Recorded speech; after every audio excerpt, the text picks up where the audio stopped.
Hey Eric, hey Philip, welcome back. I appreciate you spending more time with me today.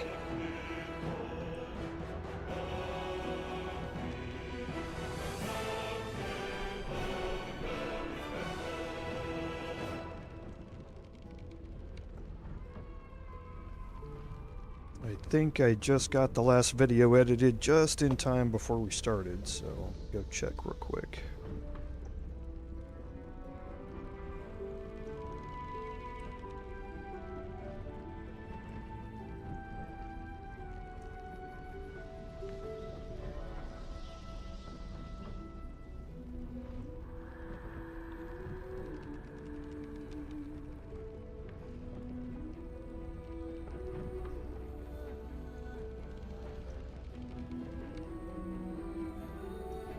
Yep, looks like the chapters all got added. Good deal.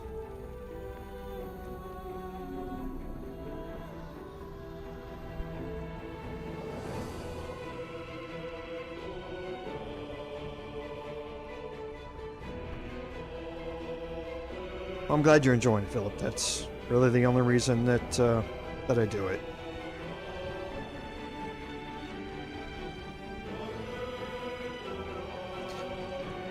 Yeah, you know, I'm getting a little bit of that in Act 3 myself as well, Eric. There's so much to do in Act 3. It's hard to quantify how much there is in comparison to Act 1. In Act 1, there's a lot of stuff to do. In Act 3, there's a lot of stuff to do. In Act 2, you are fairly linear in what you're doing. There are some sides you can, that you can go off on, of course, but I don't think there's as much content in Act 2 as there is in Act 1 or Act 3, but Act 3 is just chock full. Hey, Lord Henry, thanks for being here again. Yeah, it's definitely a problem when it comes to that. That's my personal playthrough's the same way. It takes me 3 or 4 times as long to play through the same amount of content as in that playthrough as it does in these live streams. Just because there's so much I'm exploring, different ways to do things, and that sort of stuff, so. And I'm just now getting to the point where all the decisions that I made in Act 1 are now becoming visible in Act 3. So it's interesting. But yeah, there's a lot of it.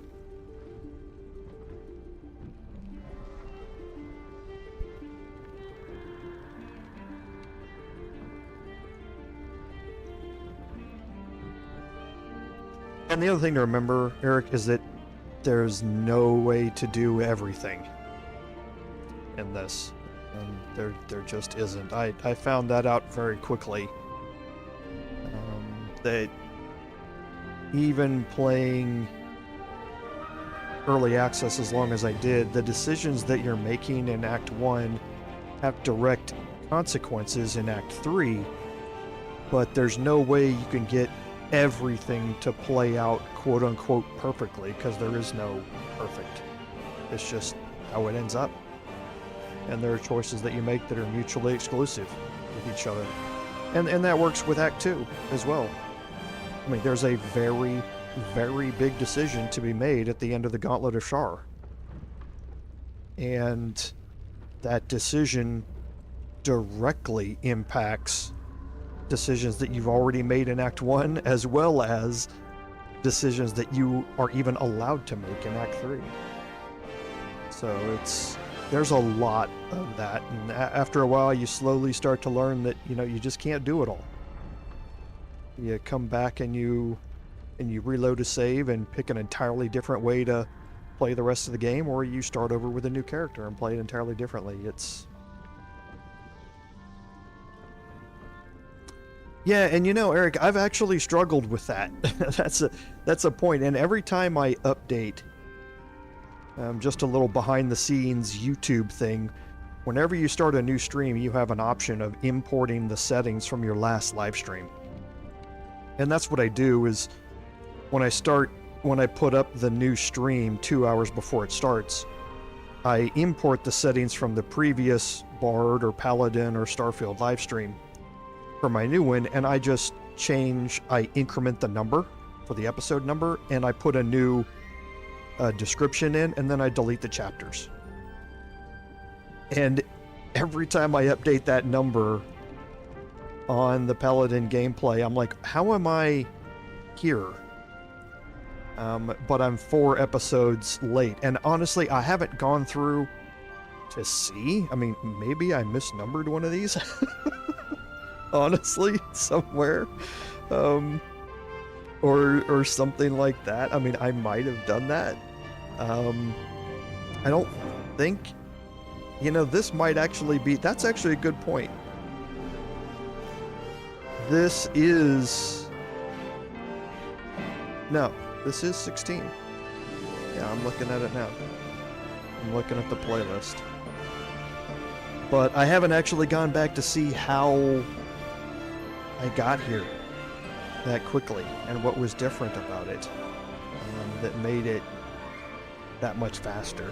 So it's interesting. I'm not entirely sure. I have this vague suspicion in the back of my mind that there's just somehow a big chunk of content missing somewhere that I forgot. So I don't really know yet. I'll take a look at it later.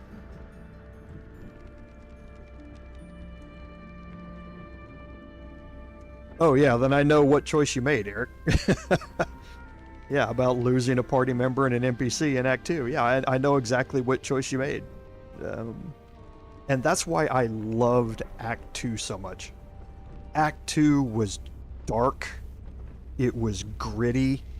It was filled with monumental choices between good and evil. And it was just an amazing storyline progression set.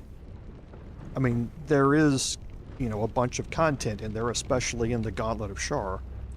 And then the encounter, obviously, with Ketheric, but there's just so much of the story there. It almost felt like when I entered into Act 3 that there was a letdown in the story. So it really is, it's an amazing set of content. I really love Act 2. Yeah, Lord Henry, I did go back and look at that. That one encounter there at the mountain pass is, you know, 20 minutes worth of content or something. It's really strange to me that I got here that much faster, because that's 12 hours of content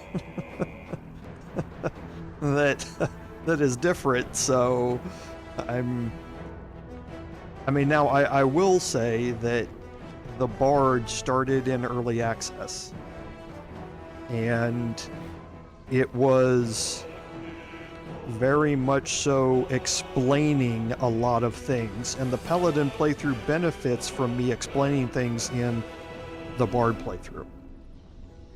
I shouldn't be doing that. These playthroughs should be fairly standalone, so they should be a bit repetitive.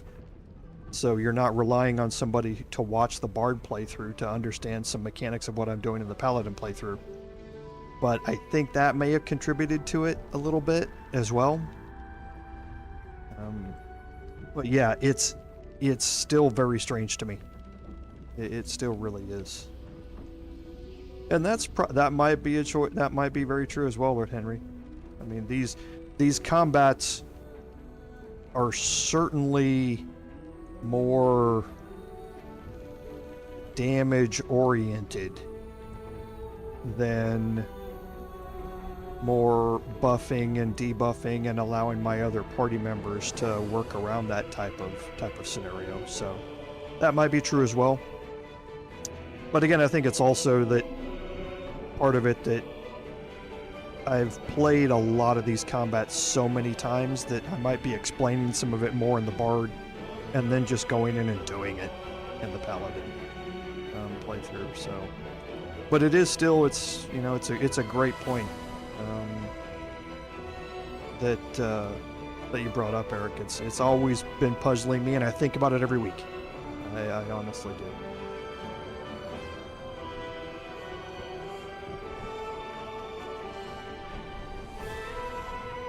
But I was hoping that they would be farther apart because it gets very confusing for me to keep track of what I have and haven't done between these two playthroughs, because they're very close to each other at this time.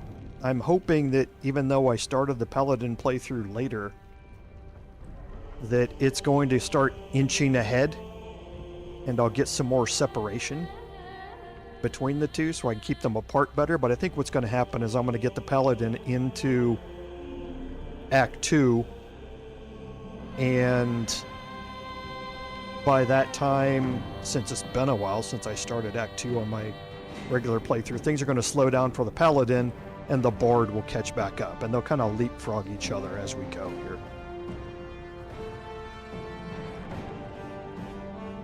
And that is true.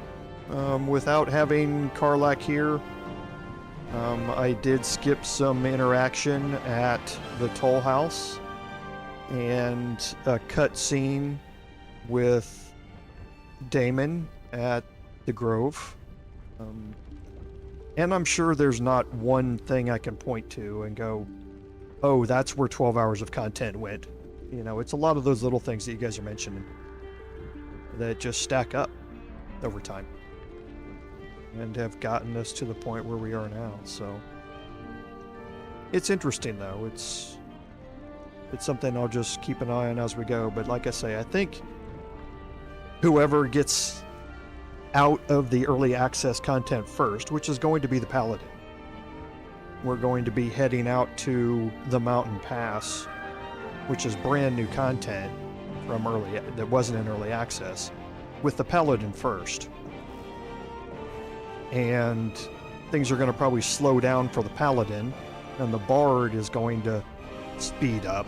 And like I say, I think they're just going to keep leapfrogging each other, and then as the Bard takes the lead again, then we'll get into Act 2 and the Gauntlet of Shar and things like that, and the Bard will start to slow down as the Paladin picks up, and I think we're just going to go that way throughout these two playthroughs.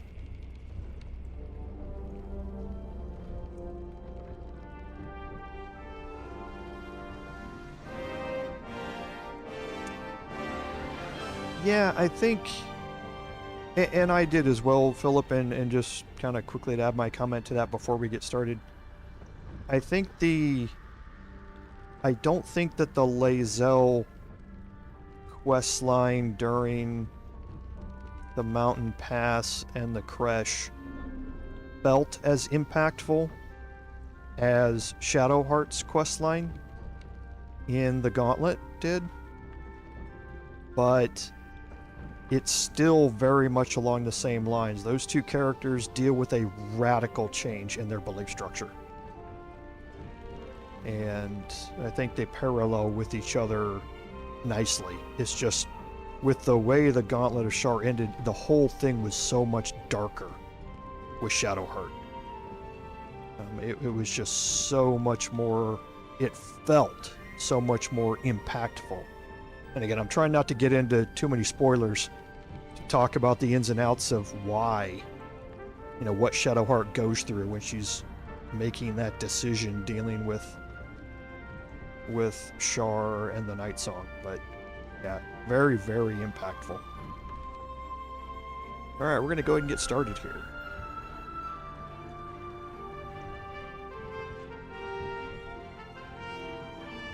Welcome everyone to today's live stream. This is episode 16 of our Baldur's Gate 3 Paladin gameplay series. I'm Commander Jorval, and I want to thank you for coming along on our journey today. So, on some admin notes, first thing that came out of Larian this week is Hotfix 11. If you haven't seen this, it's not showing up in the Larian launcher. as last I looked. I'll go look again real quick. Yeah, still not showing up in the Larian launcher, but it is on Steam and it is on their website. They put out another couple of dozen fixes after hotfix 10 to deal with some cinematic issues, some rendering issues, and that sort of stuff, as well as some other minor gameplay fixes and stoppage points that were that popped up. So make sure you're updated on that and you've got the new hotfix loaded. Carrying on from that, I try and keep up as best I can with all of the different platforms. For Baldur's Gate 3, I'm obviously playing on PC, but I try and keep up with PS5, and dealing with updating your game, it's probably best for PS5 players if you do not install patch 4 if you haven't done it already. There have been a lot of talk this past week since patch 4 came out about the effects that it's had on performance and crashes and lags and lagging and frame dropping and all that sort of stuff with PS5 after the patch 4 update. Larian is fully aware of it. They are taking a look at it to see if they can isolate some causes for it. But there have been a lot of people who have mentioned on the forums that they're having severe performance issues once they updated to patch 4 on PS5. So if you haven't done it already, for PS5, completely ignore my advice about keeping your game up to date. Seems to be some more issues with patch 4 that Larian needs to work out. For that, there's a lot of stuff that gets fixed in patch 4, but they might have broken some other things in the meantime. So keep an eye on the forums, and I'll try and keep you updated as best I can.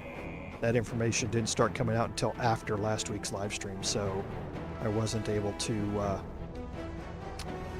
say or give out that warning last week, so I apologize for that. I'll try and keep on top of it a little more. So dealing with other platforms, one of Larian's big announcements this week was that they are going to be announcing the official release date of the Xbox S and X version of the game at the Game Awards 2023, which I should have checked in between streams, but I think it's still December 7th. So a little less than 3 weeks from now. Larian had previously said that they were going to be getting the Xbox Series X, S, and X versions out before the end of the year. If they announce the final or the actual release date on the 7th, that doesn't give a lot of time before the end of the year, but hopefully they're still sticking to that. But stay tuned to Larian's website, as well as news organizations, gaming news organizations, and this stream. Once it happens, I'll put an announcement up about it as well. So glad to see that Xbox Series S and X are going to be getting the game, and can't wait for all of those people who want to play there to be able to do so. The last thing that Larian announced is that they're in conjunction with the release date announcement for the Xbox Series S and X. They're going to put out the release date for the new deluxe edition of the game. Now, the collector's edition was the high-end collectible version of the game that was available on launch, where you got physical mementos of the game to go along with you. The deluxe edition is going to be the same thing, just scaled down just a little bit, but you still get a lot of collectible items to go along with it, maps and posters and patches and stickers and that sort of stuff. You're also going to be getting physical installation media, so actual DVDs that have the game on it. That was also something that was requested not just by the collector crowd, who like to have the physical install media that they can keep wrapped up in a box for their collections and that sort of stuff. But for people who, in today's age, we've gotten so fixated on digital downloads, and the digital downloads are just getting massive. Sitting around waiting for a 5 gigabyte game to download, not just that, but a 200 gigabyte game to download or something like that it's just crazy. especially with people who don't have broadband internet, who are using slower cellular-based internet and that sort of stuff. It's just so hard, and putting out this type of media for people like that is also a great thing. Going back to old school for a little bit of these things is always a healthy thing in the world, where we've just gotten spoiled, some of us, with being able to play Steam on the internet all the time, and then when our internet goes down and we go, wait, I can't download and install this. So the other great thing about the collector's edition is only $10 more than the base game, or the deluxe edition. The collector's edition was quite a bit more expensive than the base game cost. This is just barely a little bit more. So for those of you who are interested in memento collections and things like that, take a look at it. The full announcement is to be expected around the same time as Game Awards, and it's expected to be out sometime in the first quarter of 2024. I think that brings us up to date on the recap, or on the admin notes. So now we'll go into the recap. So at the end of last live stream, we had killed Nier, we had gone and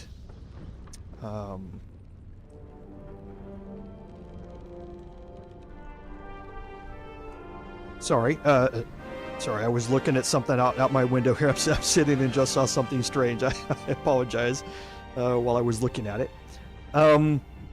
We had killed Nier. We had turned in most of the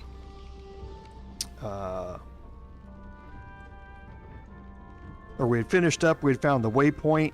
We had gone in and done some exploring after the fight with Nier. We had done a few more extra things after that. We had unlocked the waypoint to get into the ancient forge area itself, just so we would have access to it later.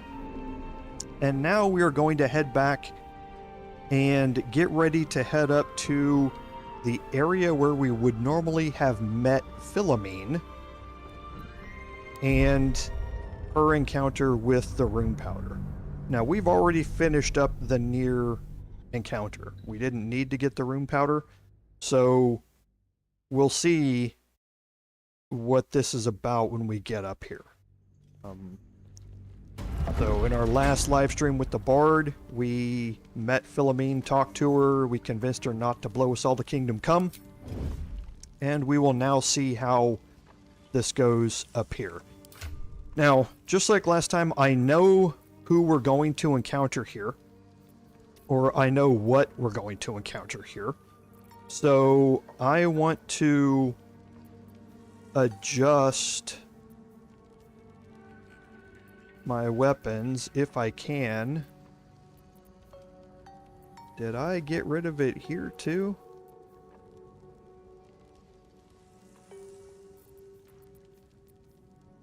Okay, I must have. Okay. Well, we'll reverse a couple of things here. I was hoping that I still had cyanide on me, but I don't.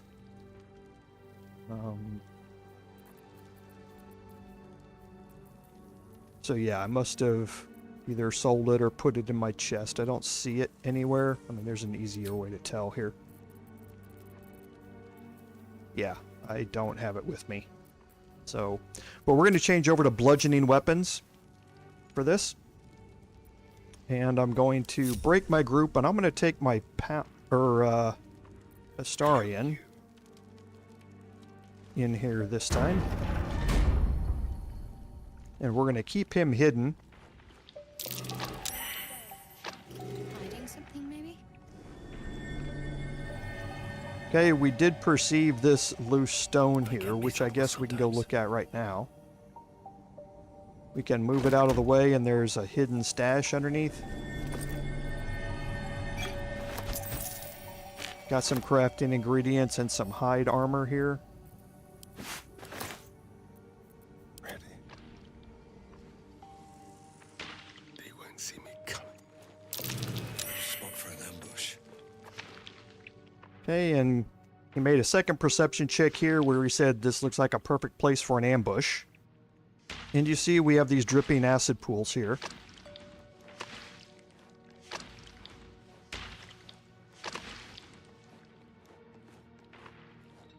And we have a third one up here.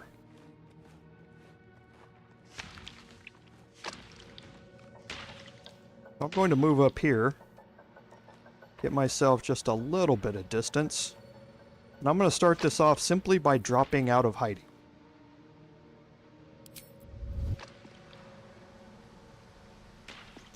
Okay, must have gone a little bit too far. Ready or not.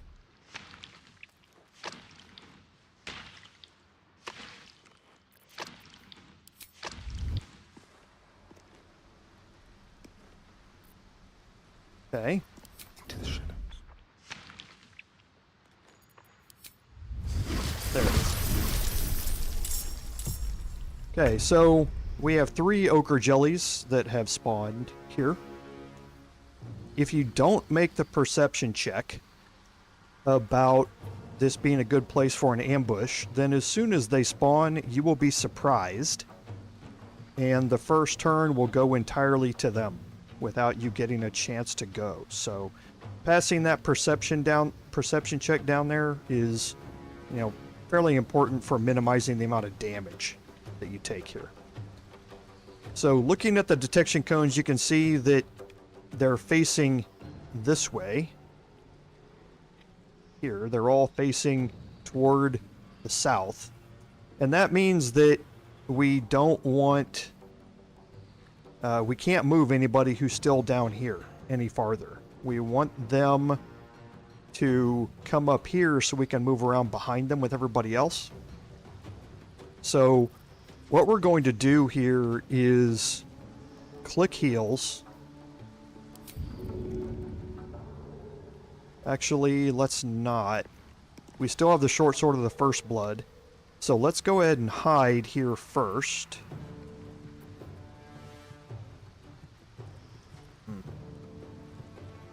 I hate doing this, but I think getting the damage on him is better.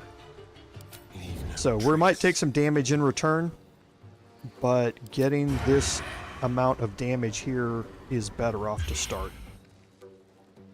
Okay, so we rolled a 26. I might as well throw in Luck of the Far Realms. I can rest as much as I want now. Okay, so we took off more than half of his health already. Now, I'm going to end my turn and let them get their attacks in here. And what should happen is these two should dash up the stairs, and this one's going to get an attack on me here.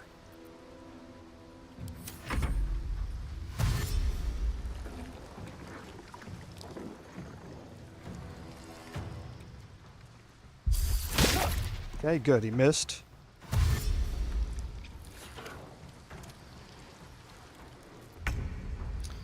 Alright. And now you can see that their detection cones have shifted. So now this area is free and clear. So I'm going to get my other characters into the fight now. On my feet.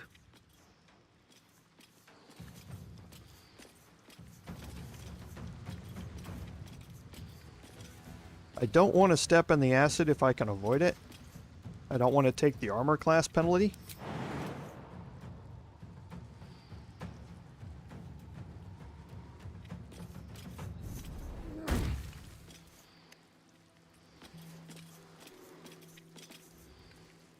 I'm going to kind of move here, and now I'm going to get ready for an attack on this ochre jelly here. Why do I have Underdog's Bravery going right now? Interesting. I understand the hiding part. I thought Underdog's Bravery only happened if there were 2 enemies within melee range. It must be a longer range on Underdog's Bravery. When you're surrounded. Yeah, it just says surrounded by 2 or more foes. So I thought it was if you had more than 2 or more foes within melee range of you. But this one up here is not within melee range yet. And I'm getting Underdog's Bravery on this attack, so I guess there's a little bit longer range there. So I'm going to go ahead and make my attack here. And we'll examine just to be sure.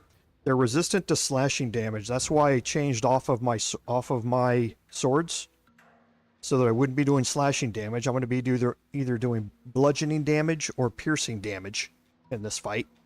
And they're resistant to lightning damage, so my radiant damage, fire damage, all of that sort of stuff is going to be what I'm going to be relying on to get the damage out here.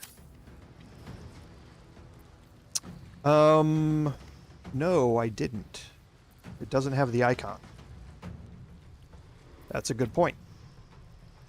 Thank you very much, Lord Henry, and thankfully I looked over there. Don't think it's going to matter very much for this time. I hope this doesn't put me in combat. It did.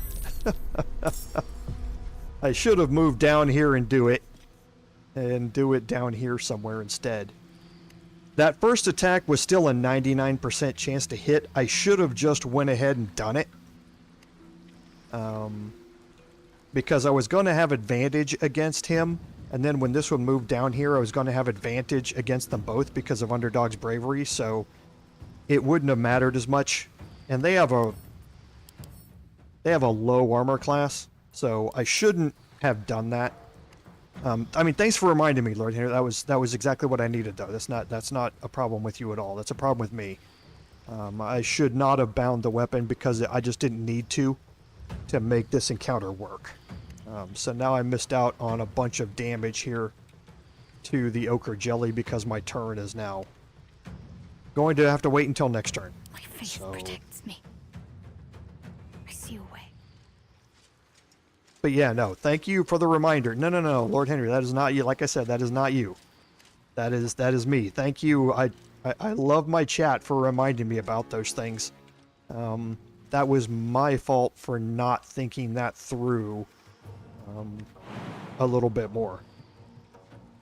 And I could have done it a different way. I really should have moved back down here somewhere maybe to do it, or taken some extra time and move all the way around back down here to do it. That was not your guys' problem at all. That was entirely mine.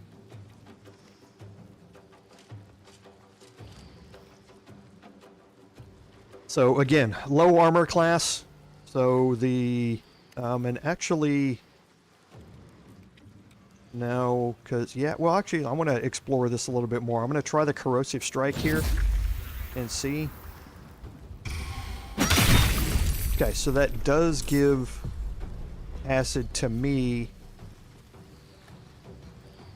Yes, so that lowered my armor class. I was curious about this anyway. Yeah. So it lowered my armor class to 2, -2 from acid. My Paladin saved on it though. Oh. But yeah, I was interested to see how the corrosive strike played out. I thought I had done it once where it didn't affect me, and I wanted to verify it, so I was willing to take that chance. Dignified position to find oneself in. Now remember, they are resistant to lightning damage. They are not resistant to cold damage.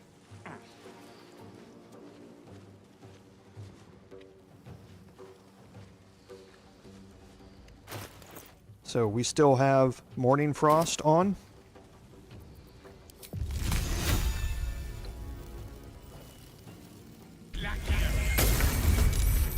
Okay, and it's saved against being chilled. That's fine, though. It still does have the effect from Ray of Frost, though. So its movement speed is reduced, but it wouldn't be moving anywhere anyway. And now here, we'll go ahead and just get another attack in here. Okay, so it's baned.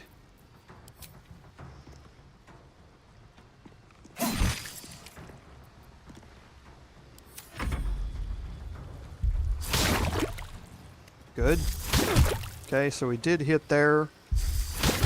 Okay, and that extra 2 loss in armor class, like I say, just, it punished me. I'll be anxious to see how close the roll was. Oh, it rolled a 17.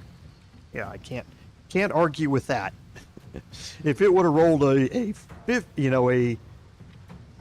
something and ended up with a an attack roll after modifiers of 17, then I would have been a little upset, because then my 19 armor class would have shrugged that off. But here I can't argue with it rolling a 17. So here we should be able to finish this Ochre Jelly off, hopefully, with this first attack here. Good. Now we don't need to go into hiding here, because both of these are threatened. So let's see if we can get an offhand here at either of these. We can. We'll add the sneak attack damage to it. Ready.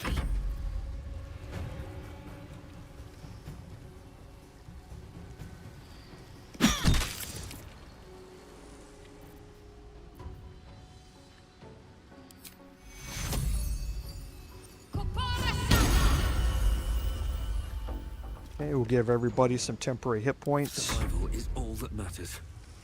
And now, let's try and end this here. So I think I definitely want to take this one out. So yeah, see, their Underdog's Bravery is definitely proccing, because I have 2 of them within melee range. So that's what I expected from Underdog's Bravery to proc here. So still at a 99% chance to hit these. Okay, so I don't need the crit on this one. Okay, so I'm going to add in the level 2 Divine Smite here. And that ends that one.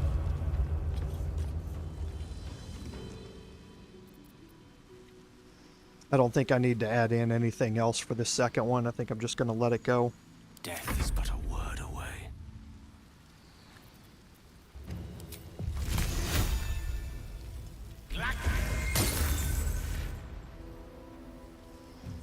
Okay, so it's now chilled, which means it's vulnerable to cold damage.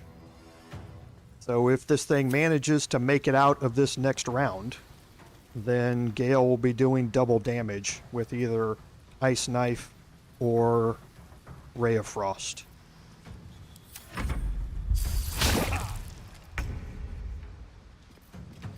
Okay, so we're just getting my regular sneak attack ranged in here. Mutilate them.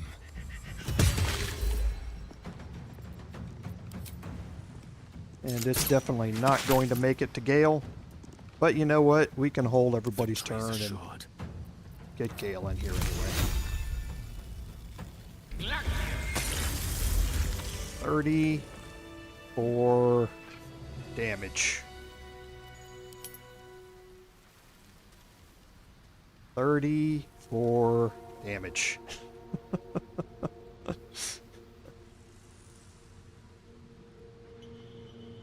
So yeah. Nice. That double damage. 17 damage and is vulnerable. So double damage can turn a simple cantrip You have my attention. that he can cast over and over and over again into something pretty deadly. Now he did 17. So out of 2d8, which is a possible 2 to 16 damage, he rolled 2 8s. So rolled well on the damage, but still can turn that cantrip into something very serious. Still alive, so that's progress. So we'll just do some quick searching here. I can take all of that.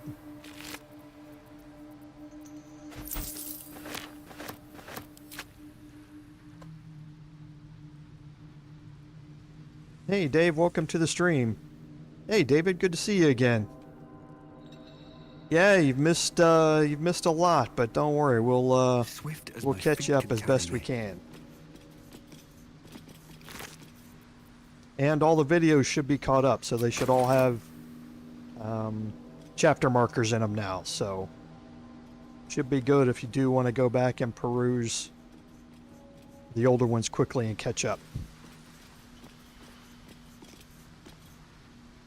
Anything of use? Oh good, another potion of Anal Speaking. We definitely wanted that. Getting to the point where I'm being encumbered by camp supplies. Okay, want to keep the owlbear egg on us. Actually, I don't think I'm going to keep the owlbear egg on us, to be honest. Well, yeah, I will. I've been doing things strangely with my Paladin playthrough anyway. So yeah, I'll keep the owlbear egg on us. Some of you will know what that's about.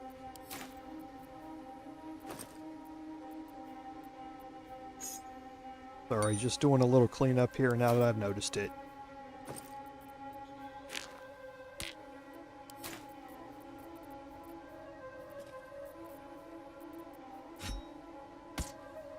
Okay. Yeah, some of you will know what the owlbear egg choice is about, and I think I am going to do it in this playthrough.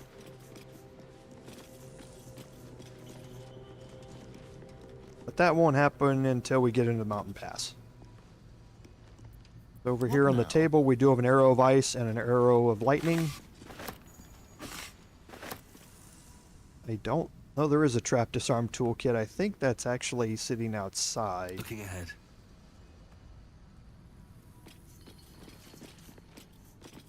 Yeah. Tools and a It's thick glitched rope. through the wall.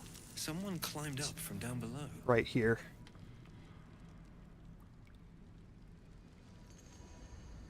Another step forward.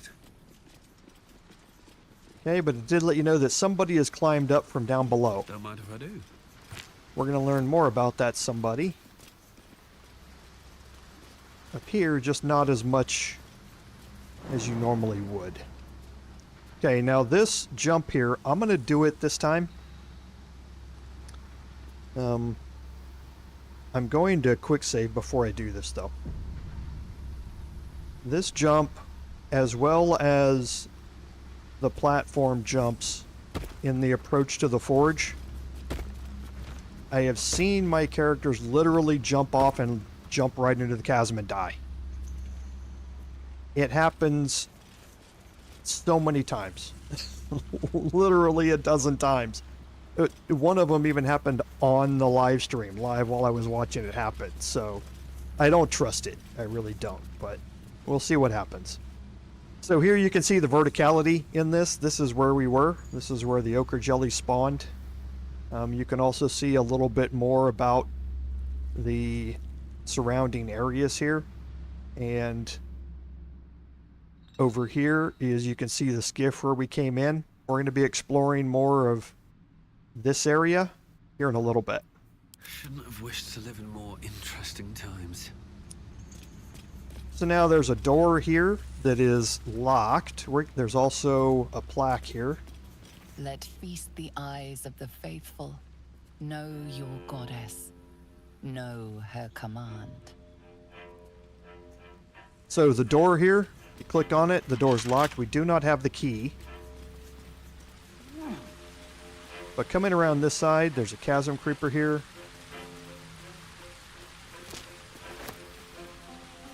And then you can enter into this room. Now again, we have already completed the near encounter. So you can see that there is no rune powder barrel sitting on this platform. And now when you come in here, there's no Philomene waiting for us. If you talk to the gnomes at the cave-in and you already have smoke powder in your inventory or some other explosive, and you use that other explosive to destroy the cave-in, Philomene is removed. You do not get to have an encounter with her. So she's no longer needed to be part of the encounter, and it just assumes that she took the rune powder and got out, and you didn't disturb her or interrupt her while she was doing that. So you miss out on the encounter with Philomene. Hiding here. So you miss out on possibly convincing her to give you the entire rune powder barrel, or just a vial of it, or you missed out on an encounter where she dips her hand into a flaming hand into it and blows everybody to Kingdom Come. So, but that entire interaction is no longer here because we've already completed the near encounter.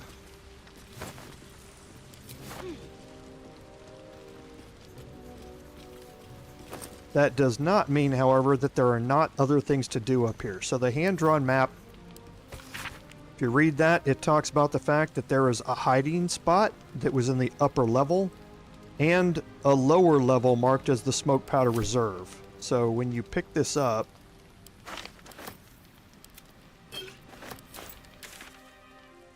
your map is now going to have the Smoke Powder Reserve marked on it. Now, we've already gone down there and seen that, I'm pretty sure. We'll go check it and just make sure. But, yeah, we need to... or that's where the additional smoke powder is if you haven't found it already.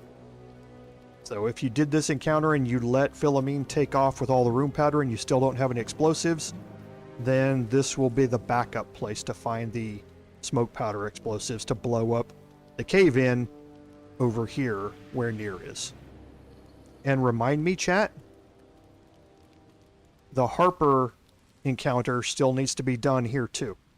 So remind me about that. Don't let me leave before we've done that. So we've got some scrolls we can send to Gale. Some more. A book here about a history of the Grymforge. Basically just tells you that this is Ketheric, Thorm, and the Dark Justiciars were here and trying to rebuild the fortress.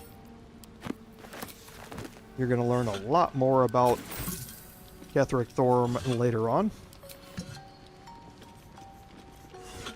And you have incense down here. Now the incense is very low weight to gold, or very high weight to gold ratio, or gold to weight ratio. So these are the same weight and value as the silver items that you were picking up previously. So if you want to sell those off, you certainly can.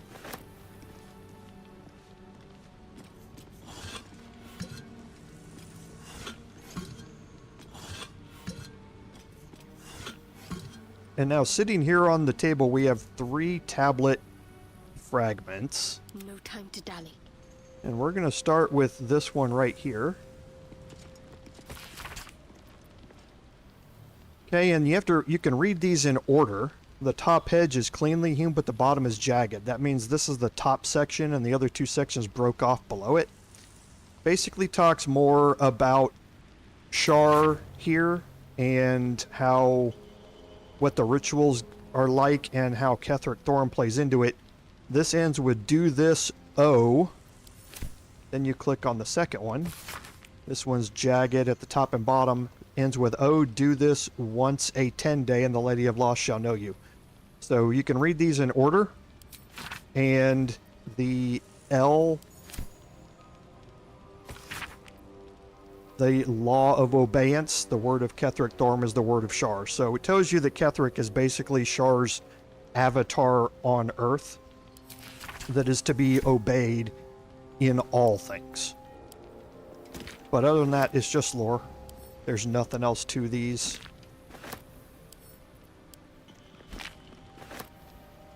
There's a skeleton you can search here for some gold, and then there is a Sharan journal here.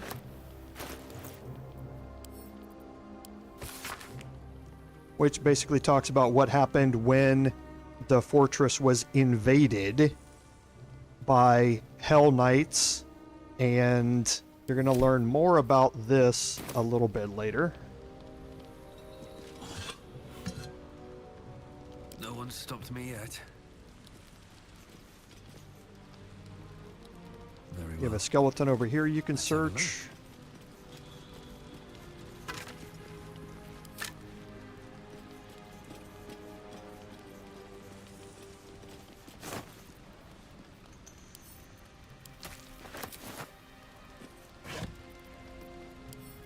And just some more items that can be sold at some point.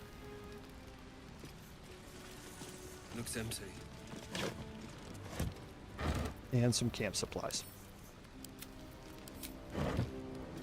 Now here on our way out, you can again pick your way out of this door if you would like. You don't have to if you don't want to. And I believe we need to search these things on the way out. Yes, and these.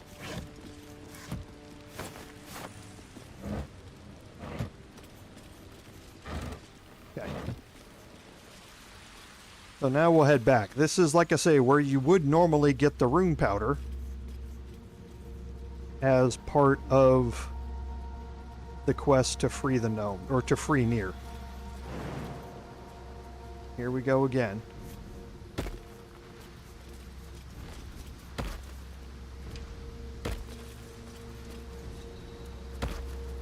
Okay. While we're at it, we're going to change our weapons back, and we won't forget this time to bind our weapons.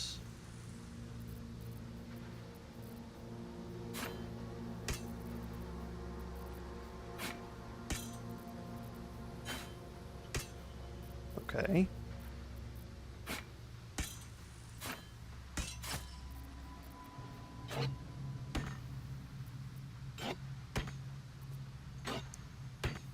Really don't like this.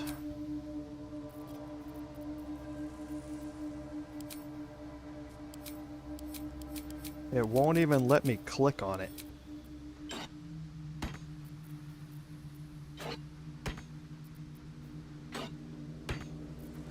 Is it because I'm encumbered? I've never run into that before, but that might be it.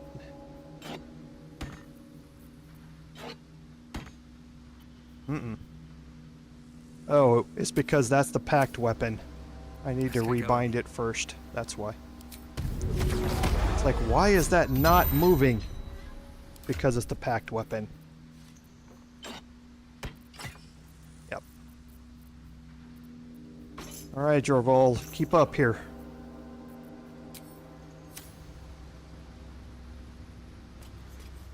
If not over, then through.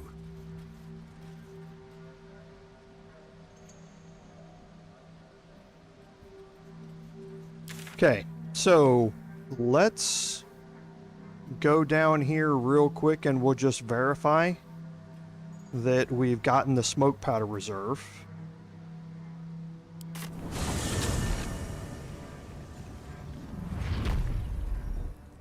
It's right down here. 'Cause I think on one of these we didn't go in there and find it, so we could show it later after it popped up on my map, but I can't remember, so we'll go in here and look real quick. Okay, no, this one we found it too. So, see, here it is on our map. The smoke powder was sitting right back here on this ledge. Okay, so now we'll come back out here.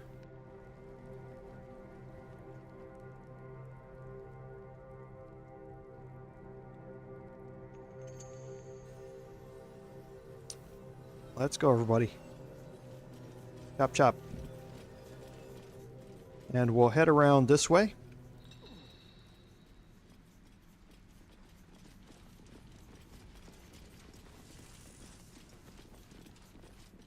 And we'll head back down here into the area that we had the encounter with the 3 Dwergar, and that we had the Deep Rothe batter their way through this opening.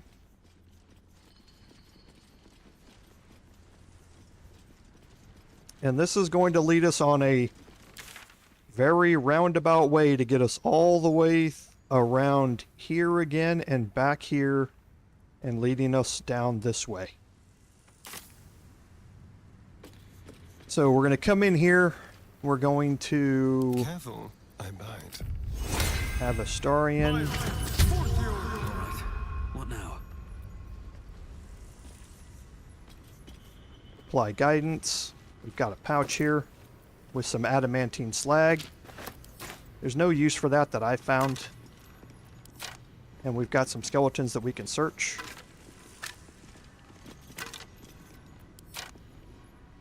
Okay, now I think this one, did we already find it? Yes. We picked up a devil foil mask here last time when we came into this area. It was laying right here at the base of the stairs. It's actually on Gale right now. We're going to remember more about that, and we'll get to experience a little more about that as we go through this. Okay, the Harper's quest, the Harper stash is still down there, and we want to delay that for a minute. These skeletons up here, you can search them, even though they're hanging up out of reach.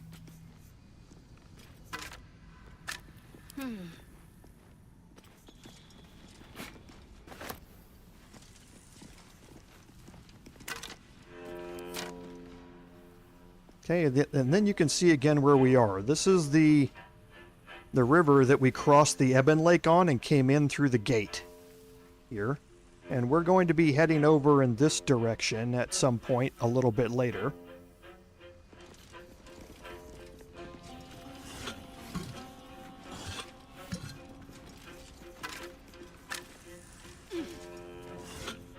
Okay, here's some more silver glasses. Things like that we can end up selling.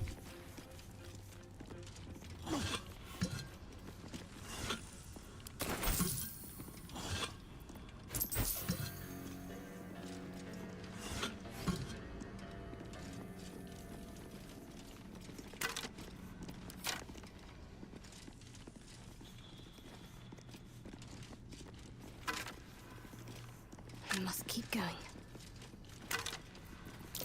Step carefully. There's a Okay, trap. so our paladin got close enough to sense that there's a trap there. We're going to toggle our group apart. Keep your distance, darling. Mine. Yes, let's.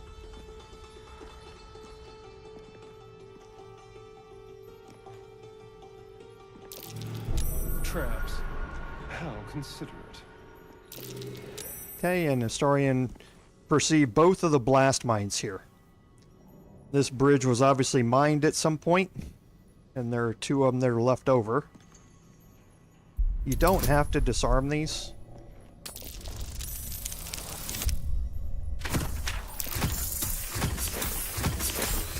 There's so many traps up here to disarm that I wish that he would get experience for disarming all of these traps.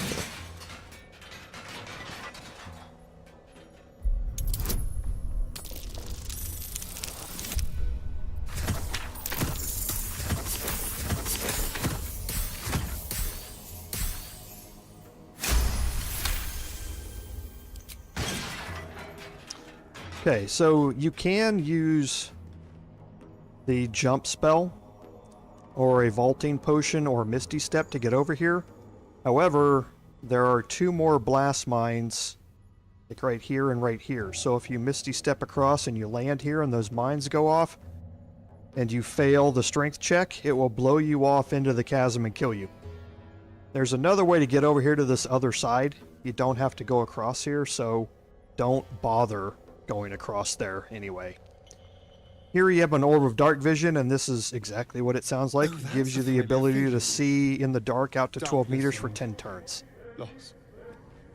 So, Astarion obviously doesn't need it because he's got that as a racial bonus. And it only lasts for 10 turns, so it's not all that great. Be careful. Okay, he was able to perceive this trap.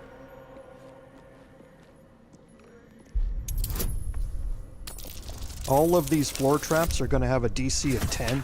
So for Astarion, it's not that difficult to disarm these, even without having my Gloves of Thievery to give me advantage on this. However, you will roll the occasional one. A trap. Someone doesn't like visitors.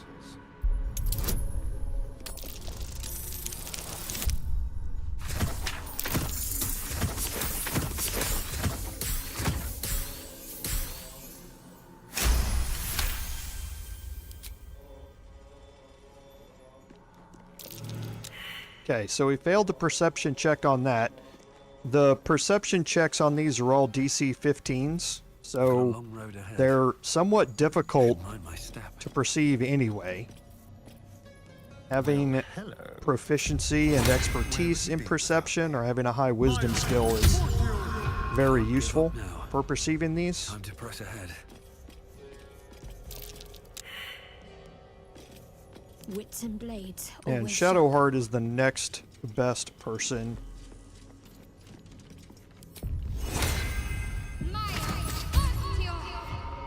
need to keep going.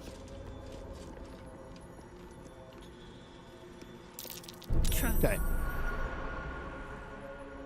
So again, you don't have to disarm these. You could jump your characters one at a time over all of these floor traps, and then it won't trigger any of these beacons to shoot, or these gargoyles to shoot fire at you. But I can just clear it all out, and the time it takes you to individually jump all of your characters one at a time past all of these on the floor, it's almost just as quick to try and perceive and disarm all of these.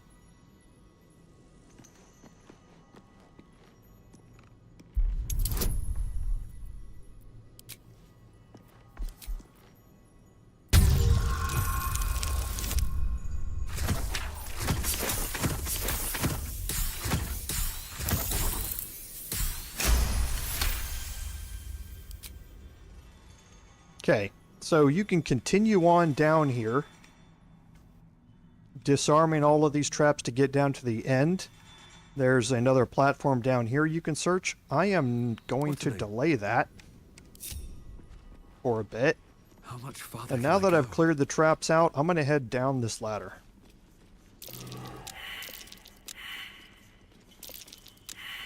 Okay, I didn't expect that that would be... Okay, so Astarion found it. Thank goodness. I didn't think I was that close to this trap way down here to be able to perceive it, but evidently they did, and good thing that Astarion found it. So now here you do have a heavy chest around the corner, don't forget it. Some yellow dye. And you have these two levers.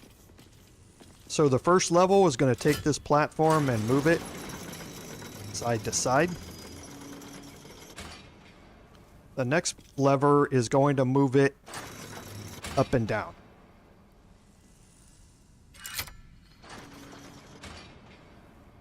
Whoops. Not that one.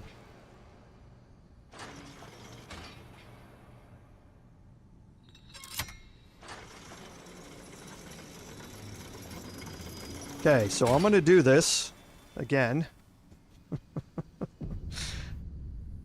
Like I say, physically happened on live stream once when I tried to do this. I'm going to jump my characters on here and just let the computer path them over here.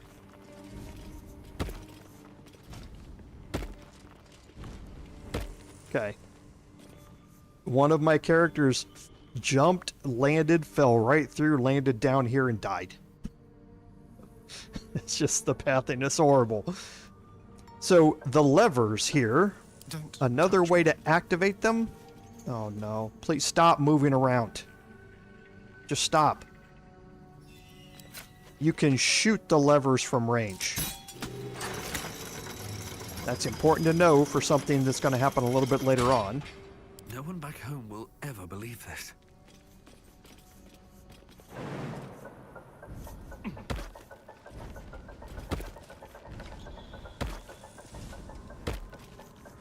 Okay, so they all made it this time.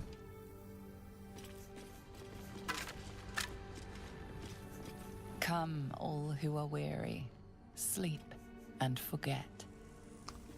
Okay, we do have some skeletons that we can search. Actually, we need to go back over there, but I'm just going to take Astarion over there. I forgot about one more thing. We need to go a little bit farther down that road. I'm going to toggle the group and hope that Astarion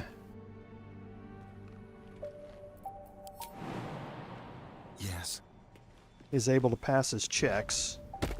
I did forget about this. This is entirely my fault. But again, from range...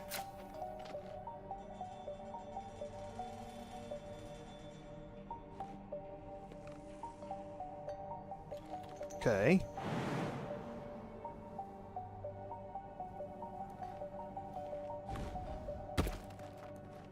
Thought you could reach that.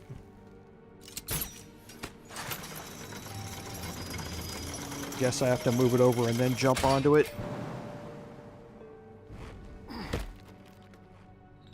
Yeah, that's what I'm going to do, Lord Henry. That's why I'm not continuing on down this path over here, is because I want to check that key. Okay, so this is what we perceived. We need to get down to be able to search this skeleton right here.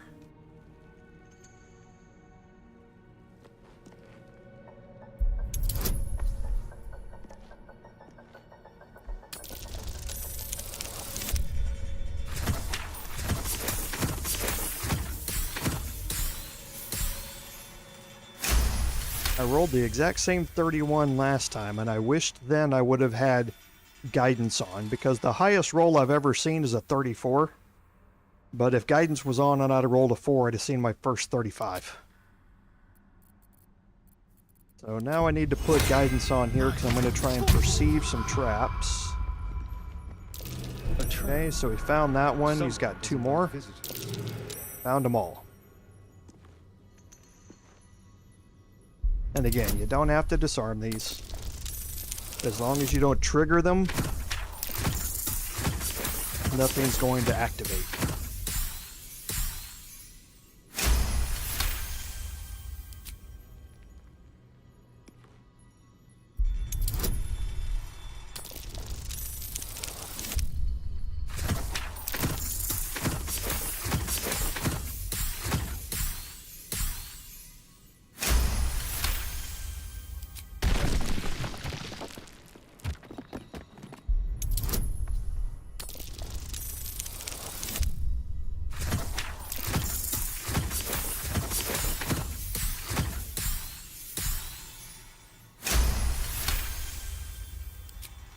Okay, so now I can go over and search the skeleton, and there's an iron key here.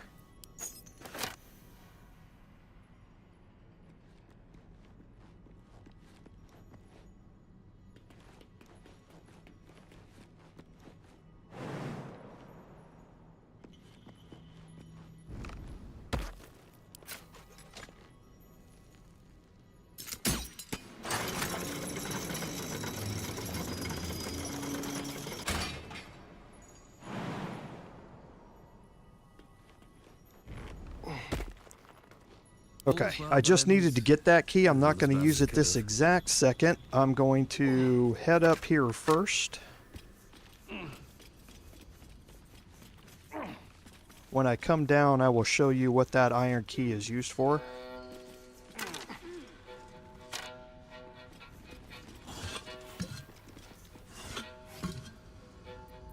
Going to split the group, take Astarion again. This is the other side of that broken bridge. And there are the 2 blast mines. So again, if you jump or misty step right to here, you could be in a world of hurt.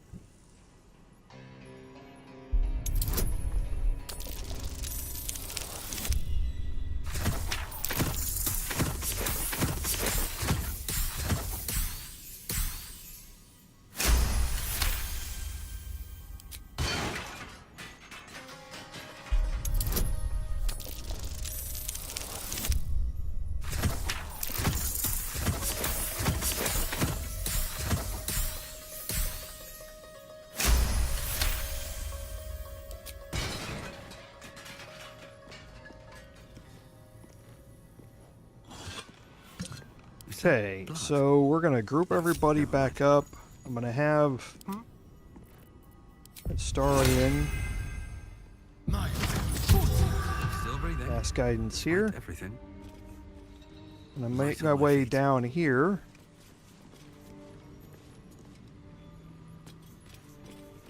And into this room, and you see there's some broken shackles here and a bunch of blood everywhere.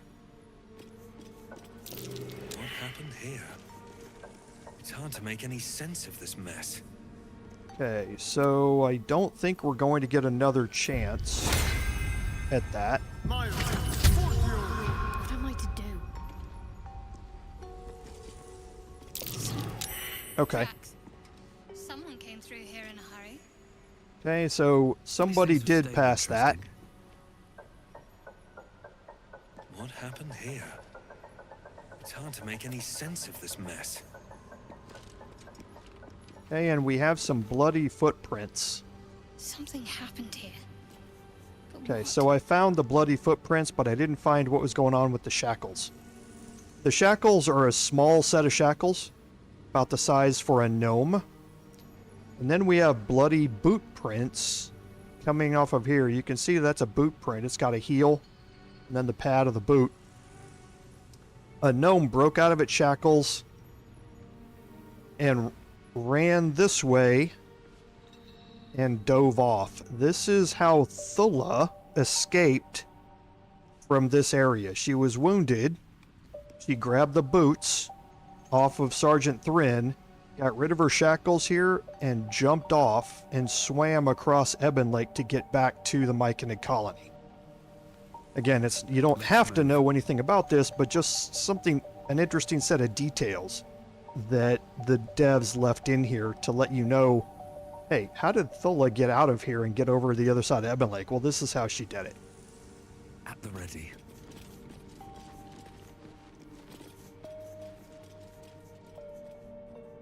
So now I'm going to head back down here.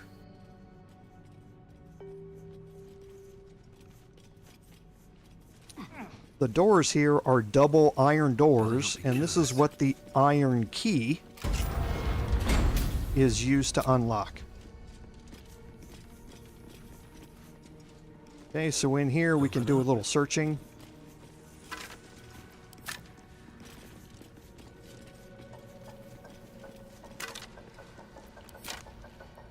I'm ready. Whatever it takes.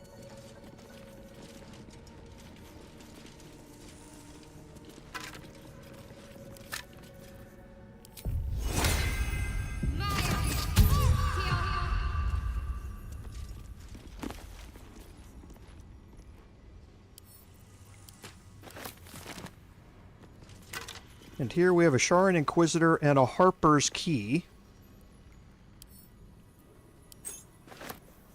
And an undelivered letter. So this tells you that this Justiciar Sybil captured a Harper. They were torturing her, and she revealed the location of her stockpile on a rocky overlook. The chest is trapped. The spy refuses to reveal how to open the chest. They only kept crying Lux Splenda with every lash. Some type of watchword, no doubt. What was that watch? Okay, so she failed her investigation check. Splendor. Well, that told me nothing. Okay, and I should have had Gale do that, not her.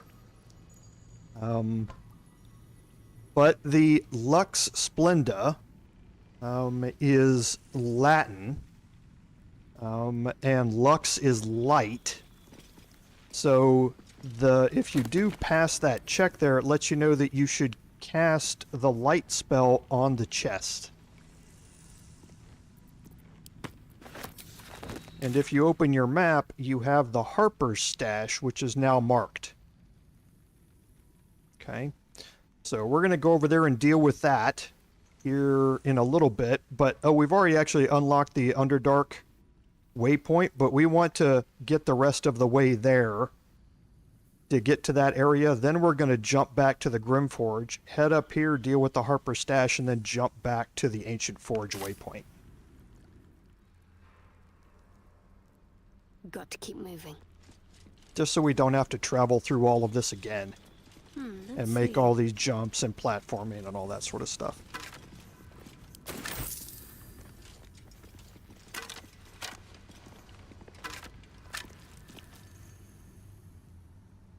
Okay, so here I'm going to break my group. No time to I'm going to rest. take my Paladin, Can't slow down. put him down here, go into hiding. For careful footwork.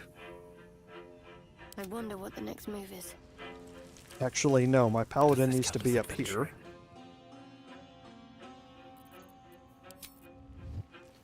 So let's go through the rest of this first, and then I'll do the positioning. We do have a couple of hanging skeletons. Don't forget you can search these. Here, I hope.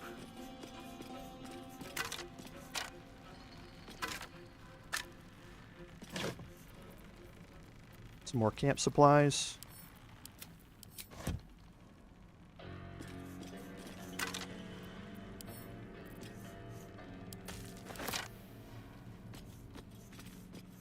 Another hanging skeleton. And this one has a tarnished silver key on it. And we're going to go experiment with that key as soon as this encounter's done. And we see our first mold. I think there's 6 of these that you can use at the Adamantine Forge to craft different pieces of gear. And we're going to learn a lot more about this later on. But for now, I'm just going to stash them on one of my characters. They are heavy. They're 10 pounds apiece. So you can stash them in your camp chest and then come back and pick them up later, if you would like. Now to find the forge you belong to. Okay, Shadowheart, I'm going to move down here. Put her into hiding. Mustn't let anyone see. Gale, I can leave right there and put into hiding. Yes. And Astarion, as usual, is going to kick things off.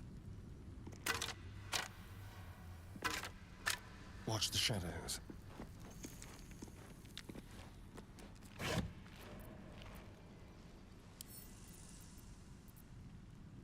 Okay, hold on. I need to take just a second.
Okay, sorry everyone. I had an emergency pop up there. I had to take that phone call. It's been a day of emergencies here. I apologize for that. I normally don't take breaks and answer phone calls, but when the caller ID pops up as that, I don't have any choice. So, okay, so a couple of different ways to play this. Everybody right now is in hiding except for Astarion. So I'm going to put him into hiding. And I'm going to go up here and I'm going to open these doors. Now, the tarnished silver key is going to unlock these doors. And then as soon as I do, you're going to be inside the detection cone of the enemies that are inside here. And Astarion can possibly pass the stealth checks and have the opportunity to then walk himself back out of here. But if he's overlapped with multiple cones, all he has to do is fail one of those checks and it's going to put him in combat. And then you have to rely on his high dex to get a good initiative roll to let him go before everybody else does. So let's go ahead and see what happens here and we'll start it off.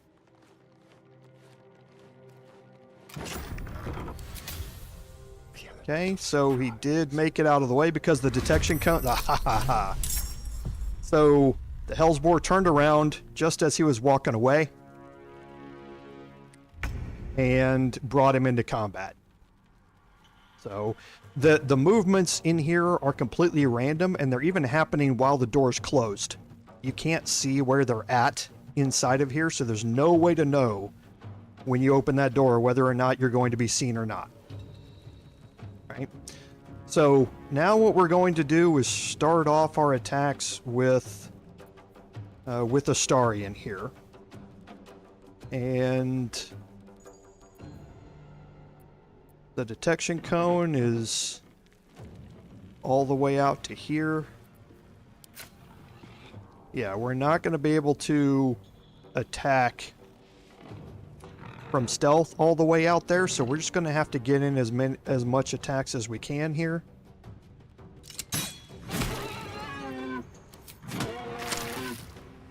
Okay, so we got 4. Hopefully this offhand attack will get a kill here. It did. Good deal. So now we're going to move Astarion back as far as we can go. Before we end his turn, we want to clog up this choke point.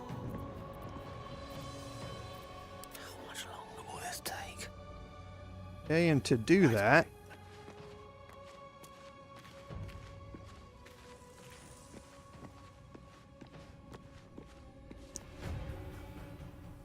I'm going to bring Gale up here just close enough so that he can cast Cloud of Daggers in front of the door here. We don't want to move him very far up there.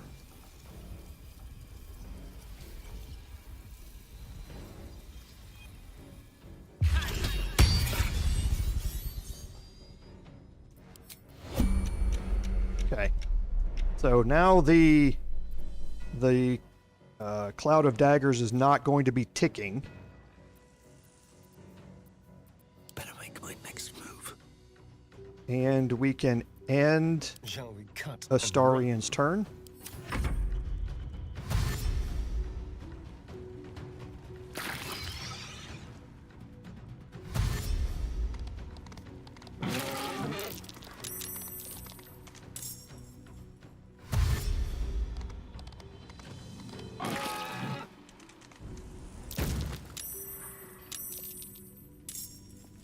Okay.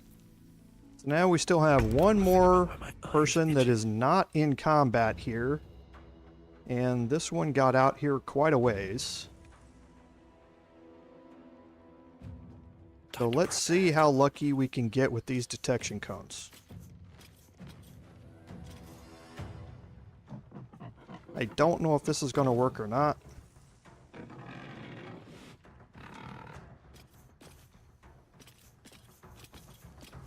Nope, it did. Okay, so that's all right. He's going next, so we're going to move right here. Make sure our repelling blast is on. try and knock the Merregon Legionnaire back.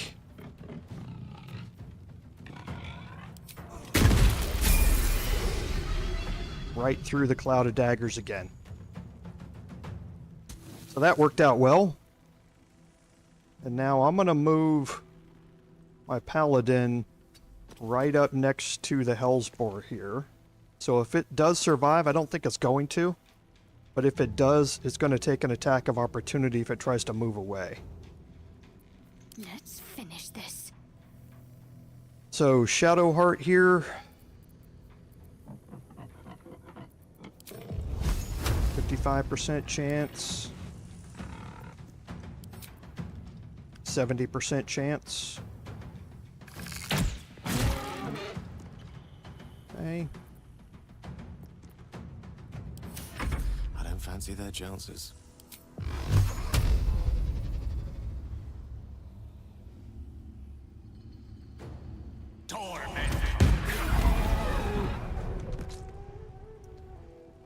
All right.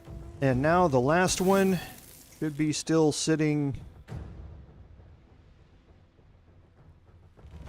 Oh no, it's this one right here. So it survived that.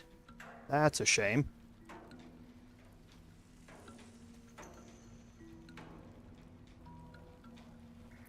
Nothing will stand in my way. I guess I can pommel strike it. Don't need to divine smite that. Okay. So the whole burning thing you're going to get, the Hellsboars have blazing hide, which means if you hit them with a melee attack, then you burn for 3 turns.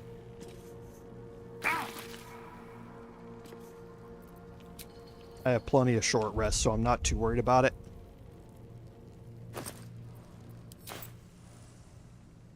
And I can We're a long way from Waterdeep. take Gale and remove the Cloud of Daggers. Never a dull moment. Group everybody up and we can do some searching here. Have to keep going. Okay, so here's our second Devil Foil Mask. Another mask. And what's happening is this one just knocked out. It is. Style over practicality, I suppose. Time for some bloody work. It's not knocked out anymore. I should have done that ranged. I just talked about that. Good job, Jorval. Well done.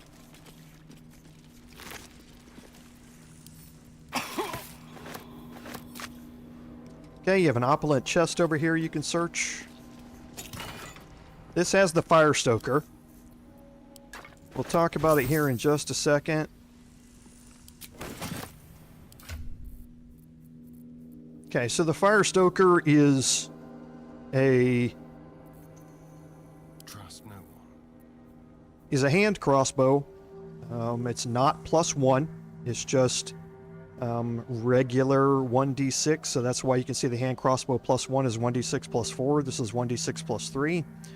However, it has the burned alive trait, so it deals an additional 1d4 of piercing damage to targets that are already burning.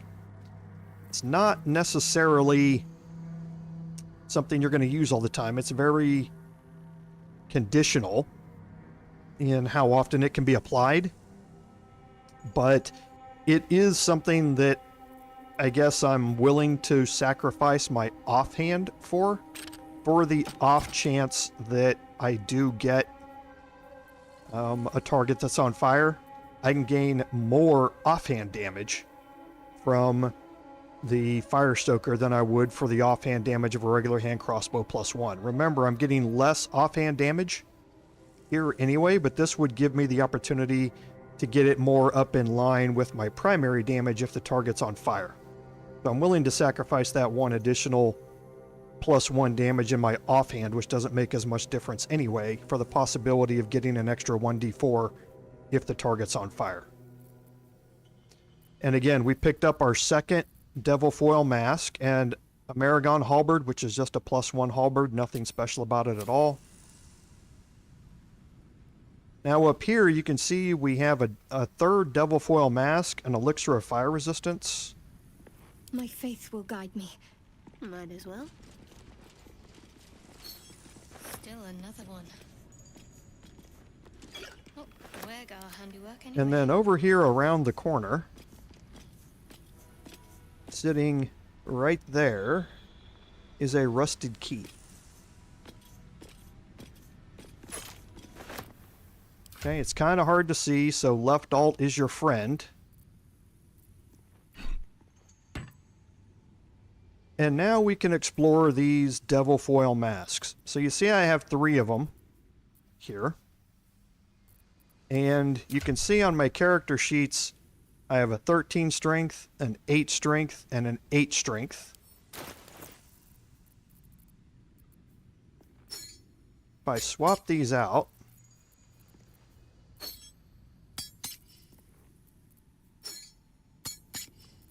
go back to my character sheet, you can see that my strength is now 15, 10, and 10. And you can see that I'm gaining +2 bonuses from Infernal Legion. Infernal Legion means that when you are within 20 meters of another creature wearing one of these Devil Foil Masks, your strength increases by 1 per mask that is within 20 meters of you. So right now, I've got 2 other masks within 20 meters of me, one on Astarion, one on Gale, so I'm getting a +2 on Shadowheart to my strength. However, I'm also getting a -1 to Intelligence, Wisdom, and Charisma. So for your pure martial classes, like your fighters, your barbarians, things like that, which use Intelligence, Wisdom, and Charisma as dump stats, you can get up to or you can get a bonus for wearing these to your strength. Now, in my opinion, it's not worth it sacrificing the other things you can wear on your head just to get the bonuses to strength, because even if you get +1, you need 2 people wearing it just to get a +1 to your strength. So you'd have to have 2 martial classes to do it. Right now, I don't have any true martial classes anymore. All of my characters, well, except for Astarion, I guess, are dependent on some sort of the Intelligence, Wisdom, Charisma stat. Because remember, I went with the Hexblade version here for this. So I don't have 2 people that can give up the -1 or -2 in their stats to do that. So for me, I don't think they're that great of an item to wear. But I needed to point out the fact that you can wear it and gain a bonus to this. Now, the other thing is that the masks are able to be utilized by Damon, the person that you talk to deal with Karlach's heat engine quest with the Infernal Iron that we met in the Grove. He's able to turn these into exploding bombs later on when you meet up with him. So you can send them to camp.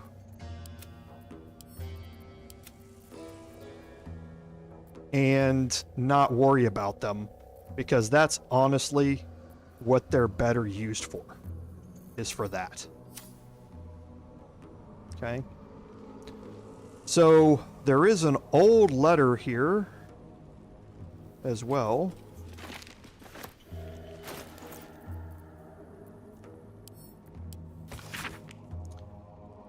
If you read this again, it's talking about somebody who is that Sybil. In other words, the scouts are bringing troubling word that Moonhaven still stands, and he's blaming her for that. And Sybil was the one that we found her dead body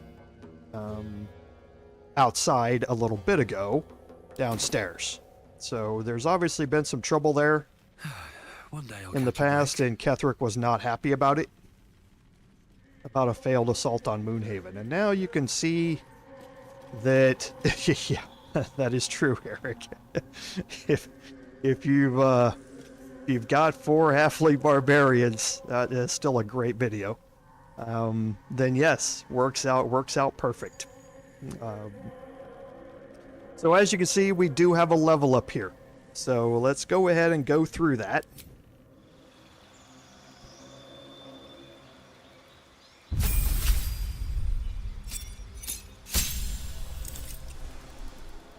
Okay, so again, my choices here are leveling up Paladin to level 3, which is what it's doing. That would gain me an additional level 1 spell slot. It would gain me Divine Health, which means that I can't be diseased anymore. And I would get some class actions that go along with my Vengeance Oath. And that's Vow of Enmity and Abjure Enemy. So these use your channel oath charges, and they can be very, very useful.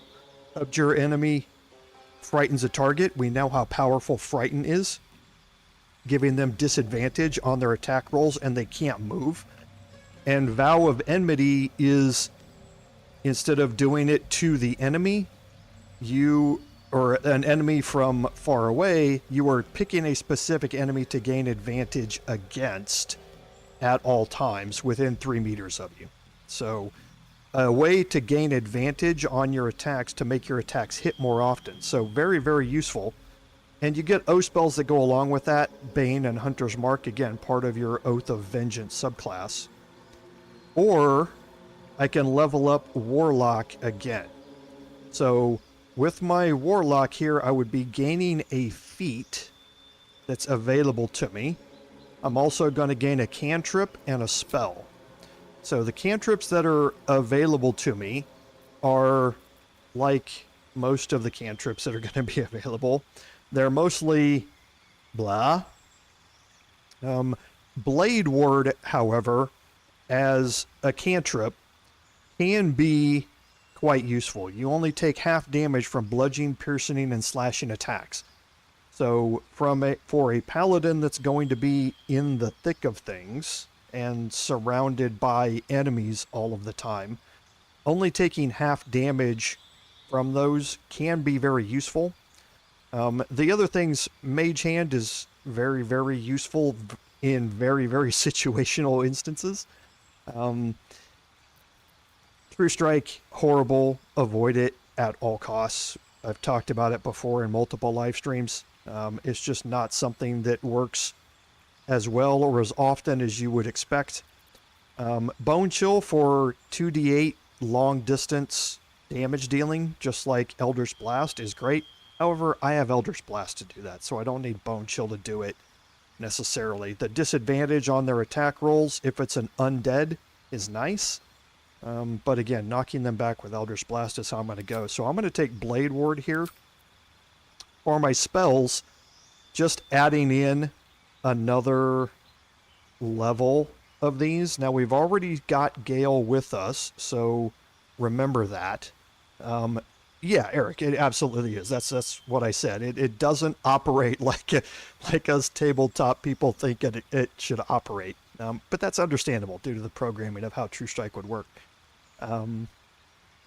So I need to think a little bit about what I can and cannot do with some of this. So the spells here, again, remember, I've got 2 level 1 spell slots that I would like to use. The rest of my Warlock spell slots are going to be utilized for my Divine Smites. So I need to start thinking of things that are going to work constantly that I can use with my level 1 spell slot. Armor of Agathis is a nice spell to use in that you cast it right when you wake up. It lasts until long rest. You do 5 cold damage to any target that hits you with a melee attack, and you gain 5 temporary hit points. Another one that can be useful is, again, Arms of Hadar, but I'm not trying to utilize my spell slots to deal damage. I'm trying to use my spell slots to either buff me up before I go into a fight, or use them for divine smites. So I think if I'm choosing any of these, I'm disregarding all of the offensive-minded spells, and I'm going with other things that go along with it. So I think I'm going to experiment with Armor of Agathis here instead. So from Replace Spell, I don't think there's any of these that I want to go away. I think those are all good. And then we get into feats. Now, this is where things start getting a little interesting. Again, remember, we are focused on sword and board type of uses here. So things like Great Weapon Master is not something that we're going to be focused on, because we're not going to be wielding a weapon with both hands. So other things, and this is Defensive Duelist is a very common choice when you're dealing with sword and board Hexblade Paladins. But it's not something that I think I'm going to go with here. The original goal for this build was to actually combine this to be a polearm master build. I'm not entirely sure how long that would take to get good, because the only polearm that you can use in the game here that you can use with a shield is a spear. There are not all that many great spears in the game. However, there are a couple. Unfortunately, you don't get them until quite a bit later on. But being able to use an opportunity attack to attack a target as it comes at you with a spear that you can then add Divine Smite onto that attack means that you very well may be able to kill something even before it gets its attack off, because you've already hit it while it was on its way in. That was the original intent here behind that.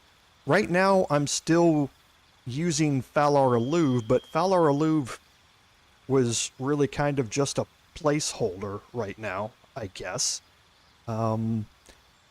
as I leveled up. So I'm having a little bit of trouble figuring out what I would like to do here.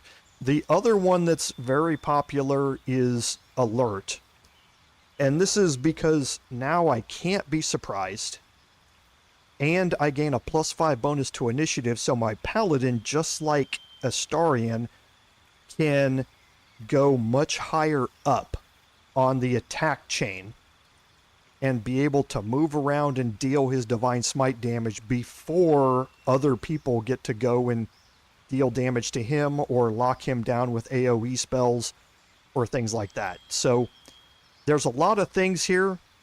I think what I have initially settled on for my first feat, and I'm going to be respecing this, is because I don't have a clear out-and-out winner for what I want this feat to be at this point in the game. I think I'm going to take ability improvement here, and I'm going to up my charisma to 18. Again, with my weapons, that's going to give me a +1 to hit, +1 to damage, +1 to DC on all of my charisma-based spells. And I can up my strength just because it's the only other odd number that I have here. And that's going to get me more carry capacity, the ability to resist being shoved and shoved and that sort of stuff.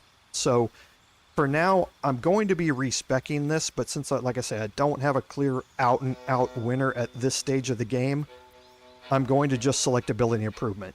I'm going to be changing this, though. I know I am. And there are others here that I need to explore because they act a little bit differently.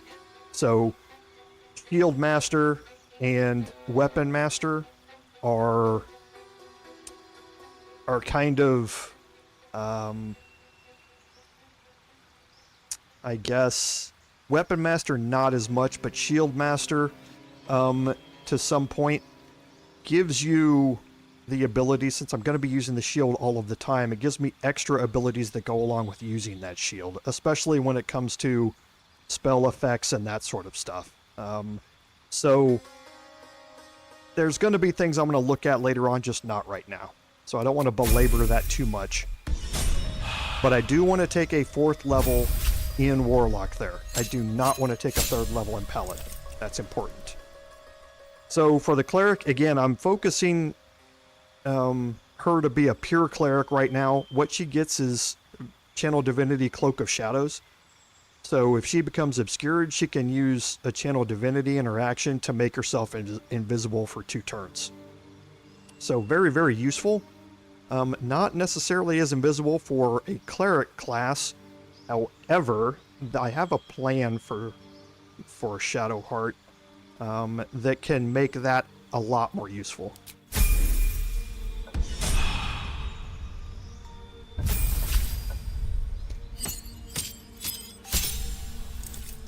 Now, Astarion here, again, a choice between leveling up Rogue again and going with Ranger. If I level up Rogue, we've already talked about this, you get Uncanny Dodge, which is great. Don't underestimate that.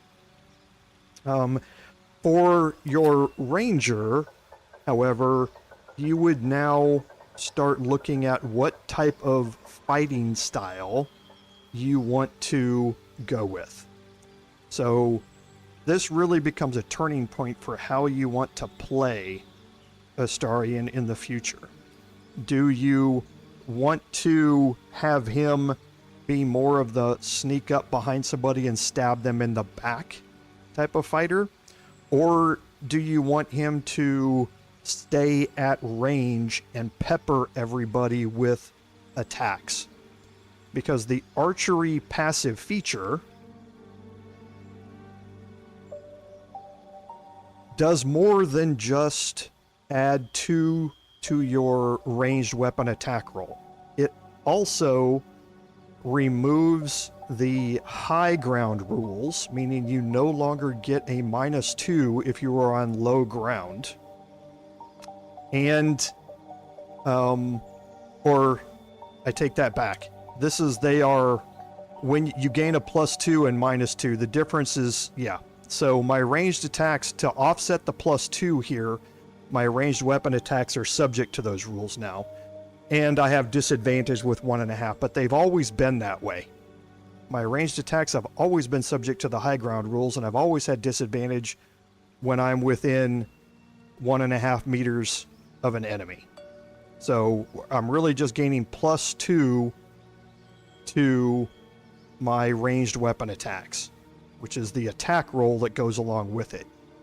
The 2 weapon fighting is, the 2 weapon fighting is now my offhand weapon, and that's whether it is a melee weapon or a ranged weapon. I add my ability modifier to the damage of the attack. So now my offhand hand crossbow and my offhand short sword are going to get a damage boost because of it. So I either improve how often I'm able to hit with my crossbows, or I improve the damage that I do with either my melee or my crossbows. And that's the way that I'm going to go. I'm going to level up Ranger again here because I'm trying to get Ranger up to level 3. So I need to take it, and I'm going to go with 2 weapon fighting here. So for my spells, again, these are more inconsequential at this point. However, and again, like I say, these don't really matter as much to me for the Ranger side, but Ensnaring Strike is very, very useful to have. So is Hunter's Mark to have. I've been relying on my potions for Speak with Animals. I could do it for free here to cast Speak with Animals on somebody right when you wake up and they would have it. But I think having extra damage from the reapplication of Hunter's Mark may be more beneficial overall. And Ensnaring Strike is just very, very useful to lock somebody down in place.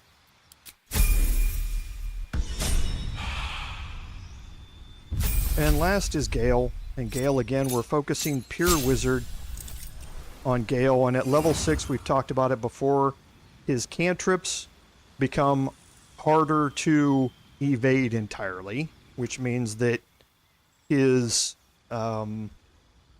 DC for his cantrips is going up, and when a creature succeeds a saving throw against one of them, it still takes half of the cantrip's damage. Not the DC goes up. The damage on it goes up, I meant. It still takes half of the cantrip's damage, but suffers no additional effects.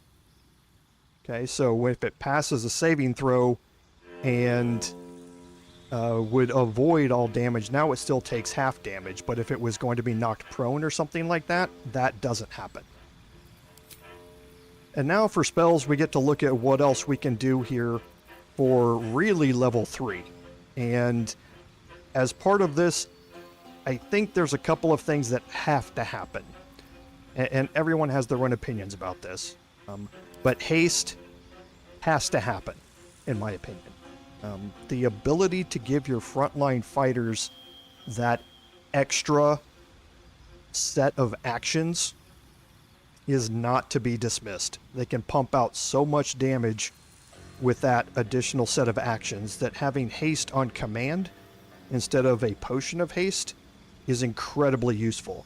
Now for the rest, it's really, how do you want to go about looking at things? Do you want to AoE lock people down? Or do you want to direct damage people in either AoE of some sort or something like that? And I've spec'd Gale around evocation. So looking at the evocation spells that we have, it's Lightning Bolt. So I can cast Lightning Bolt in a straight line and hit all of the creatures in front of it, and even if my own party members are in line of that, they're not going to get hit by it. So Lightning Bolt is a great spell to utilize around choke points, where you can cast it through a doorway and hit a whole bunch of people lined up from that doorway, just like we saw a second ago. That would have been a great application for Lightning Bolt. So Sleet Storm is also good. It creates an ice surface, which again can cause people to slip and fall and go prone. Staking Cloud is again great because of the nauseating effect, and it doesn't talk about it here. But if you're nauseated, you can't take any actions. Yeah, that means you can't attack. So sitting in a stinking cloud that is right up near your party, but you're caught in it, and especially locked down, means you can't do any ranged attacks, you can't take any actions at all. So Stinking Cloud can be very useful. And last is Glyph of Warding. Again, very, very useful for locking down an area. And anybody who passes through it takes that initial, huge burst of damage from the glyph when it goes off. But I'm going to focus on Lightning Bolt here.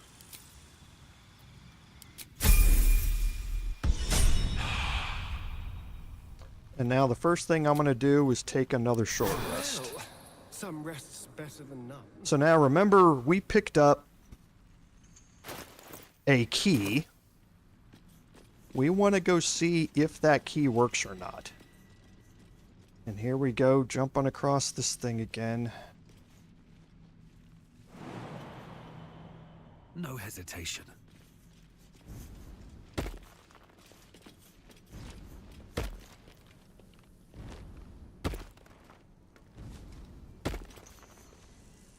Okay, I'm going to see if I can get this from here. I can.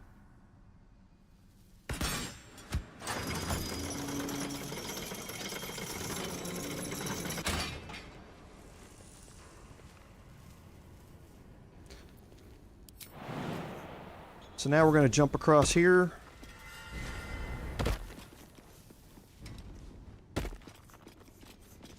And head up top again.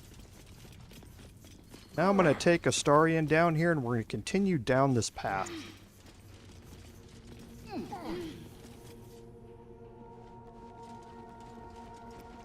going to split the group, take Astarion, cast Guidance, move him down here, and see if we can find these traps. A trap. Someone doesn't like visitors. Oh. Is that our first nat 20 of the stream?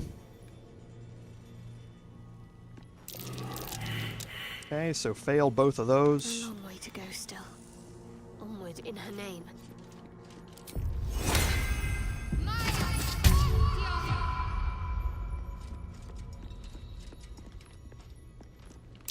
Try. Okay, found one. Have a lot on my mind and, well, in it. What now? Time to rest. Watch how you Okay, go. found them both. There's a trap.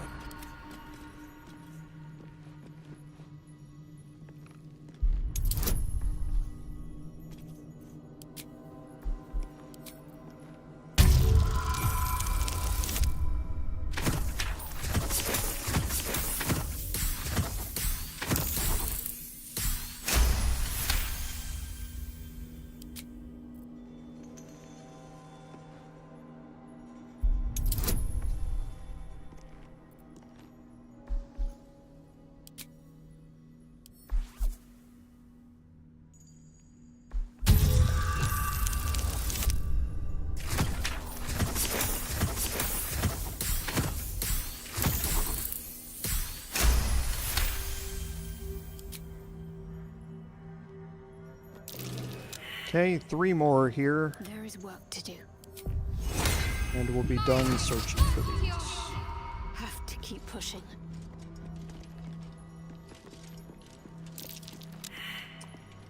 At least Okay. these have stayed interesting. There's no time to waste. What's the name? Step carefully. There's a trap.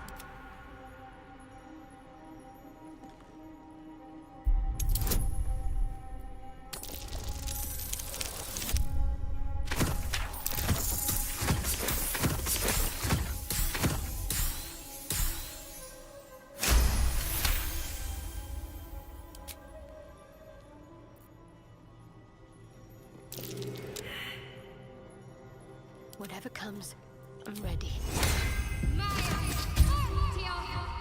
Let's try this way. Best avoid that trap.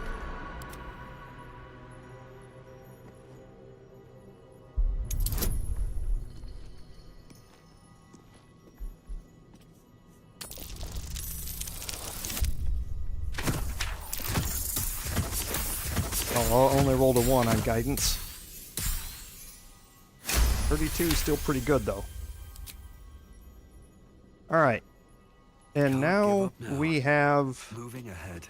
this gate that is locked, and lock picking is impossible. So let's see if that key we picked up.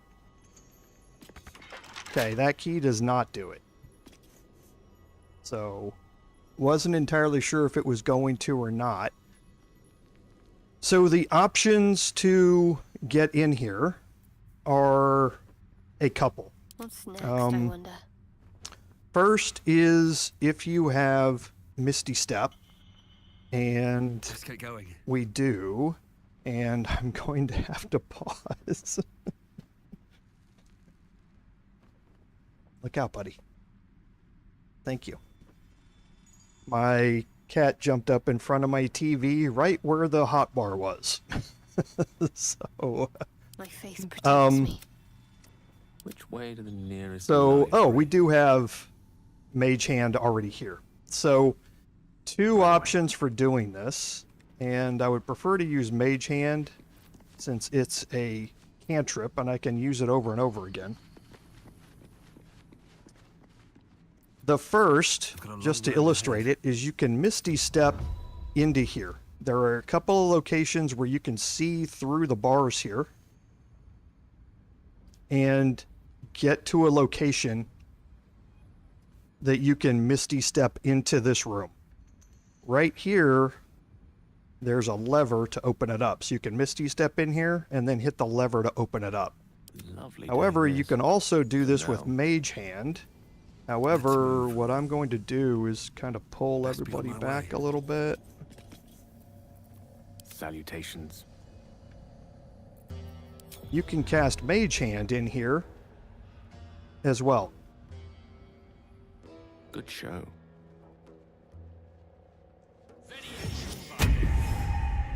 And then that Mage Hand, whoops, can activate the lever and open the door. Careful, I bite. Mine. Traps. And Astarion can disarm the trap. Again, you don't have to disarm the trap since all the triggers have been disarmed.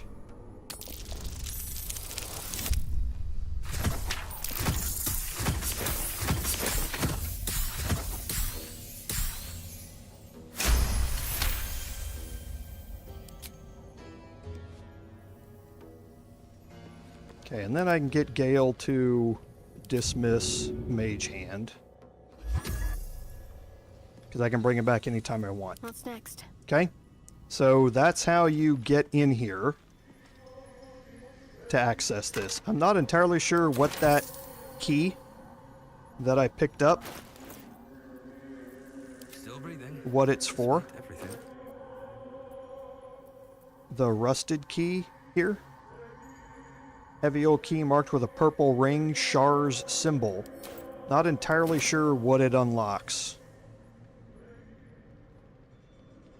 So we're going to go in here with Shadowheart. No time for dally. If anybody knows in chat what that thing unlocks, let me know. But I do not know. And again, we have some incense here.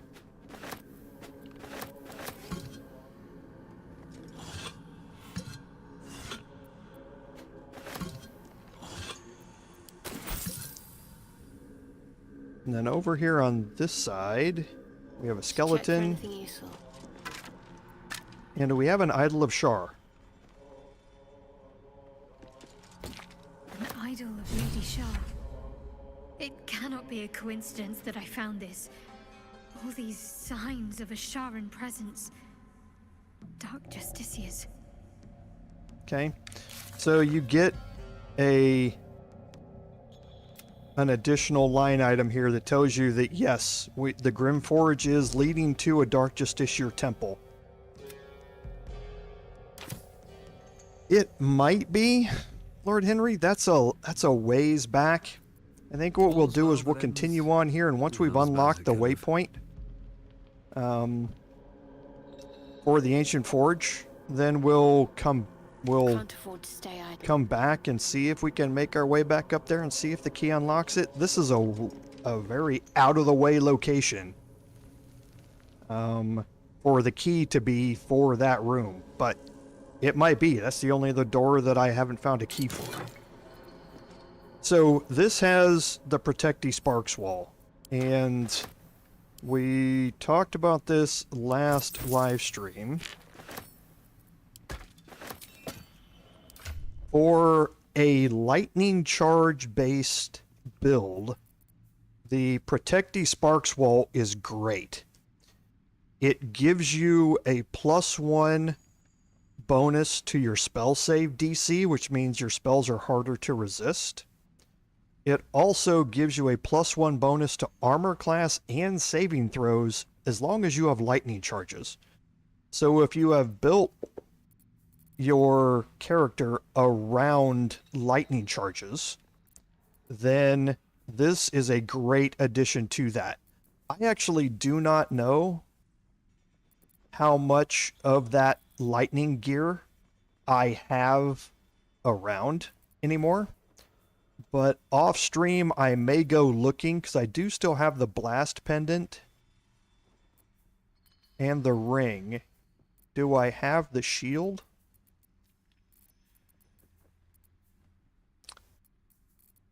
I do have the shield. Do I have the spell sparkler? It might be on Will right now. So I may change Gale over to be lightning charge based, like my personal playthrough is. And we'll explore that a little bit. I need the spell sparkler though, as my primary means of getting lightning charges. And I don't have that on me right now, so I think when we take our long rest, we'll look at that. Do I have the boots? Those might be on Will as well.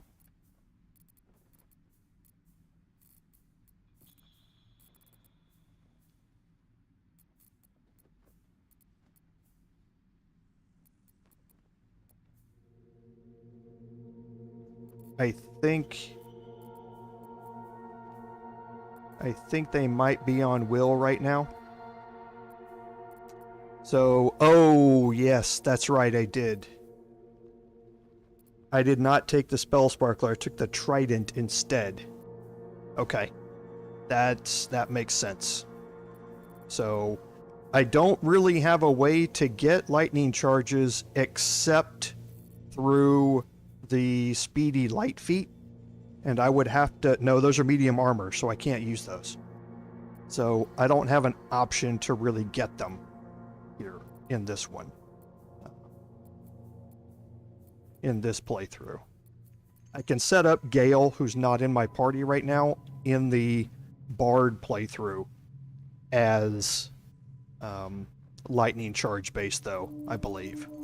But yeah, there's a set of 6 items that all synergize with each other. This is 4 of them right here, out of the 6, that can really boost up your lightning damage, and especially with your,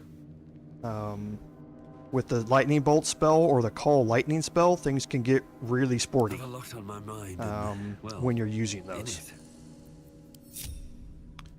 Okay, so we have explored all of this area now, so we're gonna head back over here, head back down this ladder.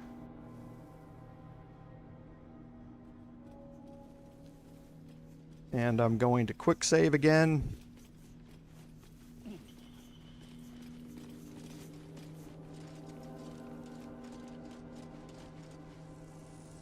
And I'm going to jump across here.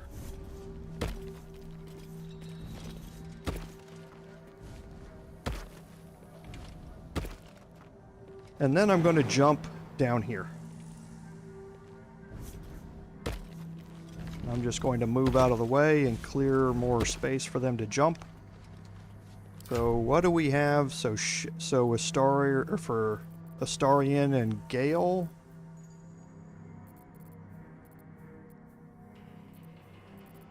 Yeah, Astarion picked up the last one. So here we have the longsword mold. Again, the second out of 6 molds that you can pick up here. Live in more interesting times. And now we're going to make our way along this walkway.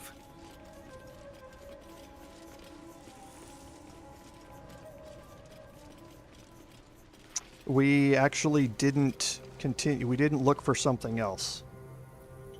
We'll go up here, though. No traps, please. There's somewhere else we need to go first. Okay, good. Another potion of animal speaking. We'll put everybody else up here. And then we'll go back.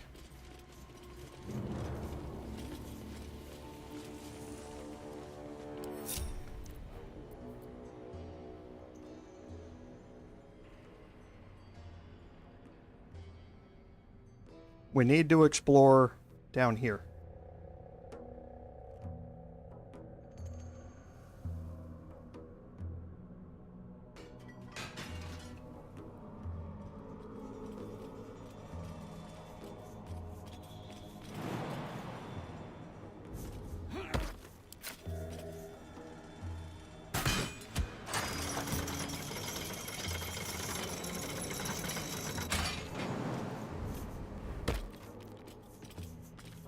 Okay, so don't forget that there's another way to head down here.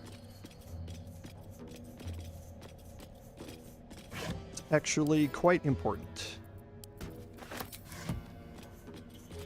Okay, and I'm just holding left alt as I go.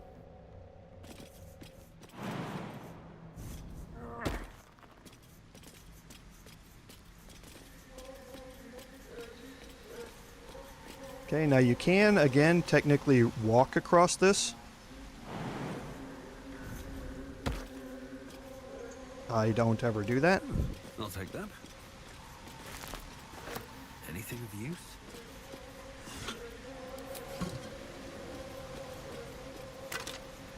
We get the Dark Justiciar mask. Now this is another of the Dark Justiciar set that includes this mask, a helmet, and Dark Justiciar mail.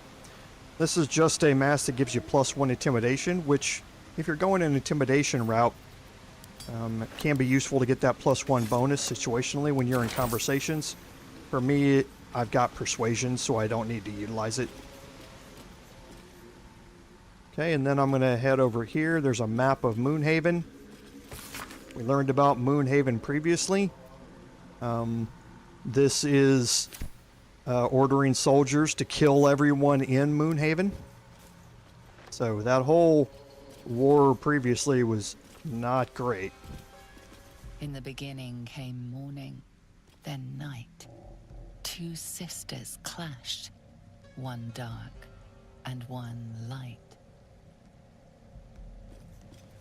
Okay, and then over here we have a gilded chest.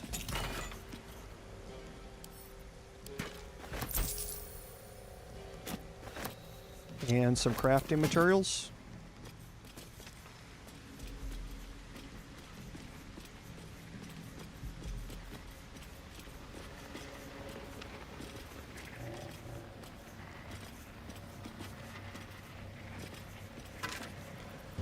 And here, again, Dark Justiciar mail. We already talked about it. And we have the Scimitar mold. We also have 2 levers here. These levers control this. So, 1 lever here to raise it up and down.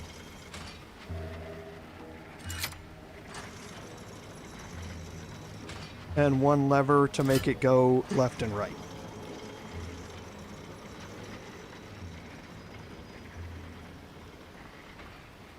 Okay, now you do not, contrary to popular belief, you do not need to operate these levers from here.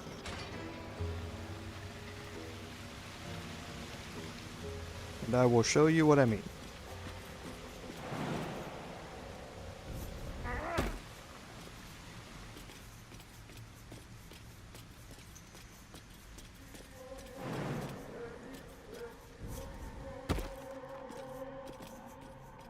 I think the intention was that you're supposed to split your party up here.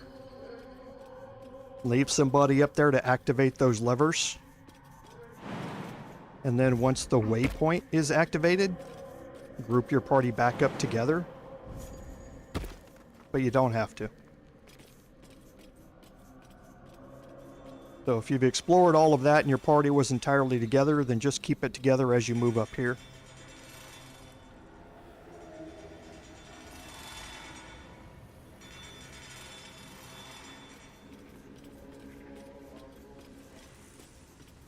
You need to be able to hit this first lever here to raise the platform.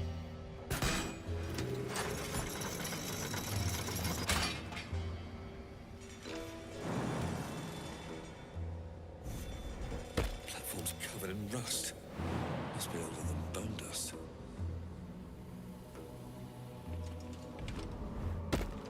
Someone there?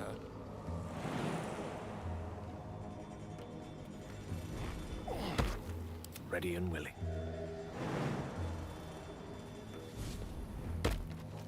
And then once you're up here, you have enough range to be able to hit the second one.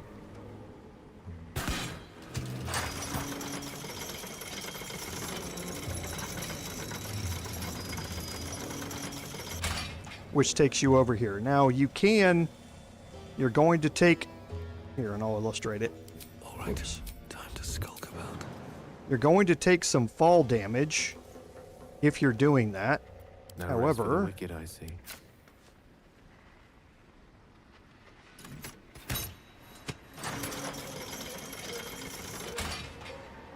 No one you back can home lower will it ever back believe down this. here. And now you can jump everybody back up. Don't waste a step.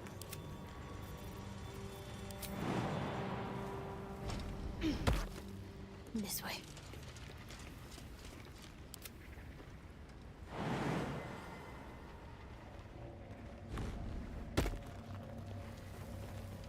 Don't linger.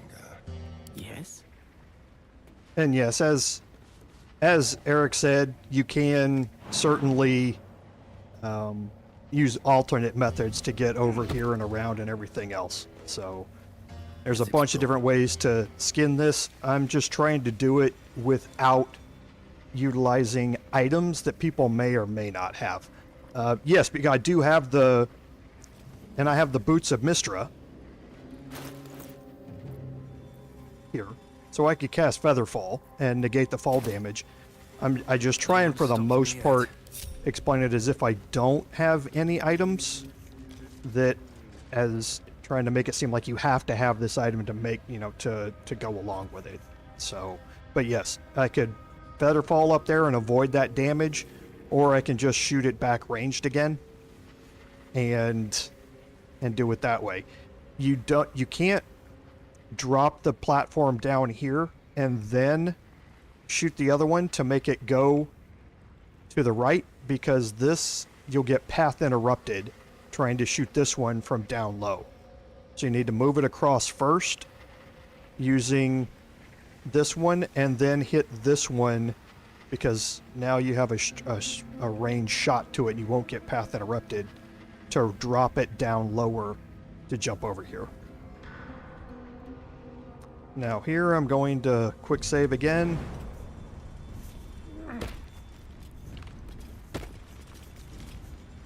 These boots have seen everything. Come on, Astarion.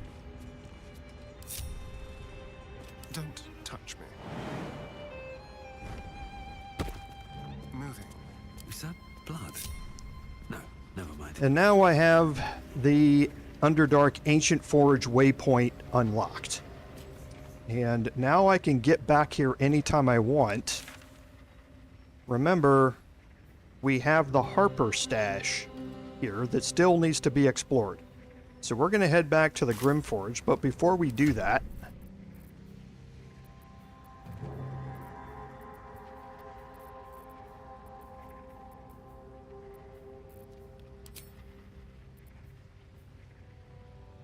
okay, so somebody's wearing it. Okay, Shadowheart's wearing it. So I'm going to head back to the Grymforge.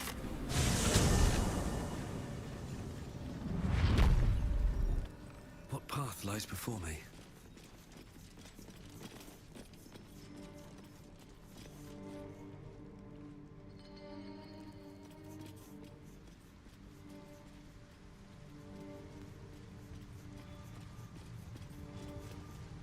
And I can head down into this area where the Harper stash is marked.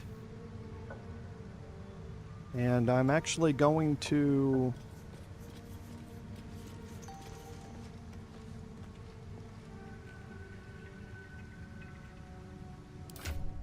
Hold on.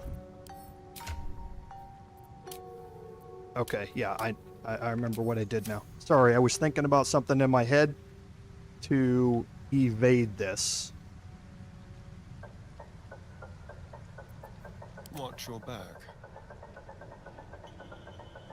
Trying to think how I want to do this, how I want to play this. Okay. I'm going to split this.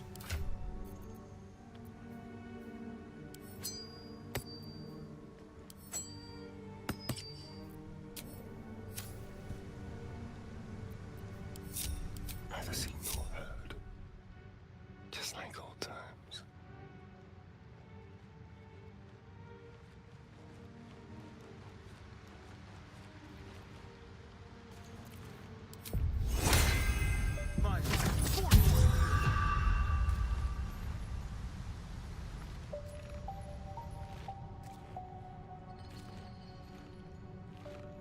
If the Dark Justiciar's letter was right, there should be a stash here somewhere.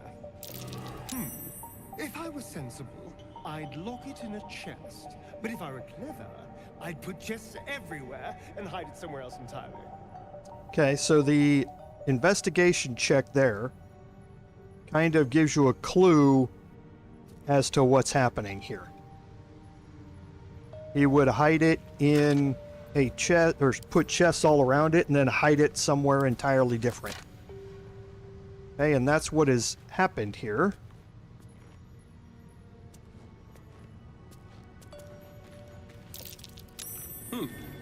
What's that? Okay, there's a toy chest over here.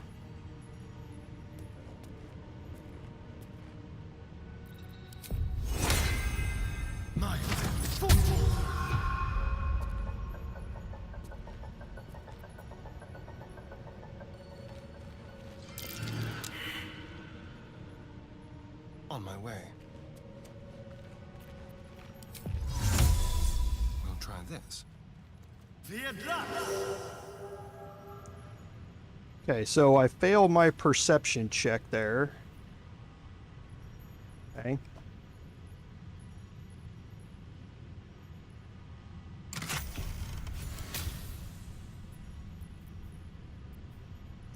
So that used the Harper key to get in it. I got a scroll of Glyph of Warding and a scroll of Evidence.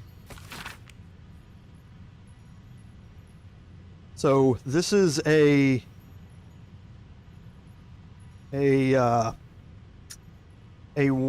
letter from the Harpers, knowing that Ketheric Thorm has been a warrant is put out for him, basically. That he is a bad guy, and that the Harpers and the Emerald Enclave are now going to be in alliance with each other to fight Ketheric Thorm. And you're going to learn more about the Harpers and Ketheric Thorm when you get into Act 2. Okay? And now you can move out of here.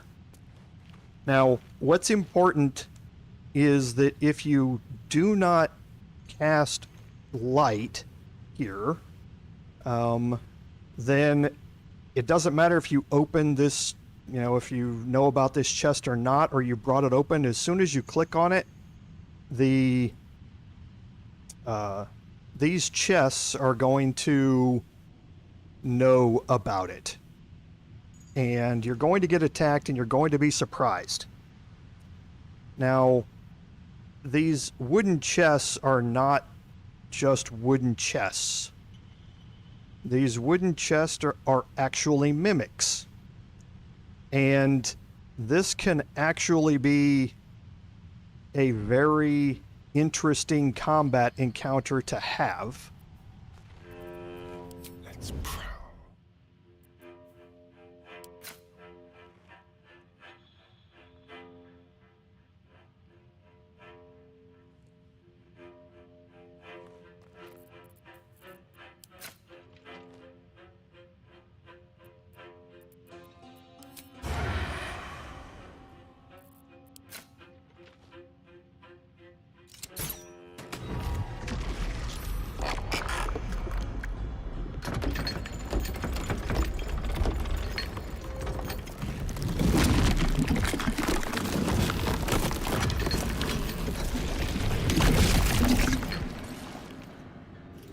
I love that cutscene.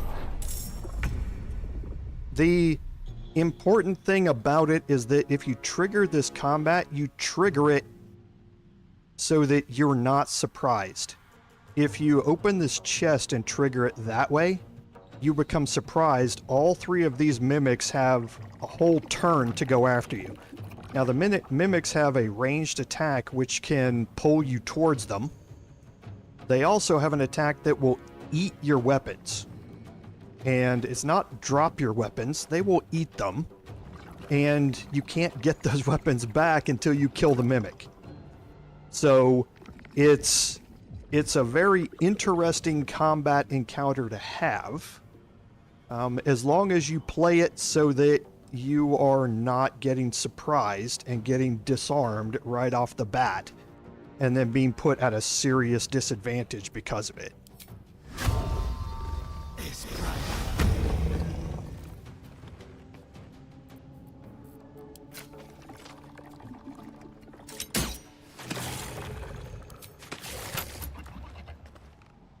Okay, now I'm going to take Astarion and move him all the way back here to the base of the cliff. On my way.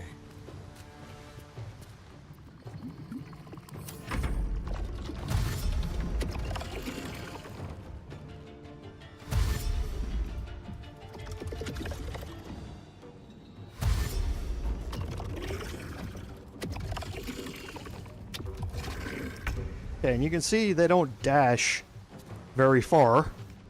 Their movement speed is horrible, but they have a very long range on their pull you toward them. They use that long tongue of yours to snatch you and pull you down towards them. So I don't need that much farther to get another attack on him. So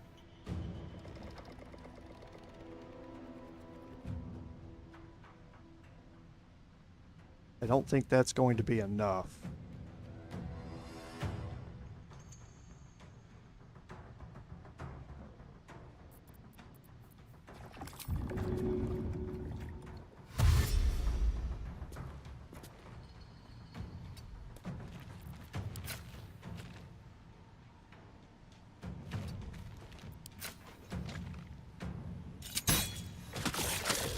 And you can see they do have a decent amount of hit points.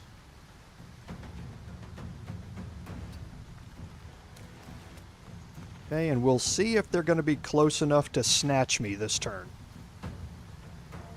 I might regret staying down here, but we'll see.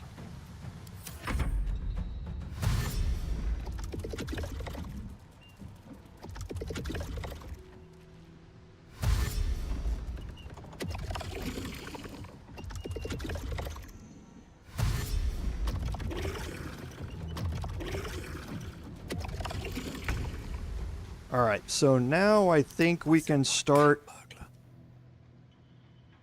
including our group up here. Now, a key here is normally it doesn't let you move to this location because you're on the cragged rock. If you hold shift on keyboard, it lets you move out there without going down on the rock.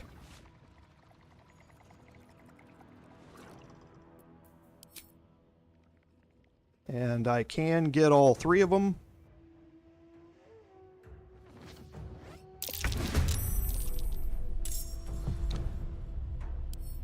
So yeah, the resistance is acid immunity, but they're not vulnerable to it. They're just immune to acid. That's the only resistance that they have. So now the entire area down there is covered. So Can't afford to stay idle. let's move. I don't know if I'll be able to get a ranged attack with Shadowheart from there. Oh, I can. Perfect. Let's try and get rid of one of these at least.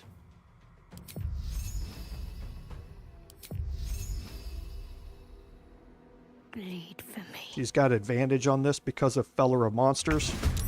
Perfect. Love to see that. Maybe I should stay crouched forever.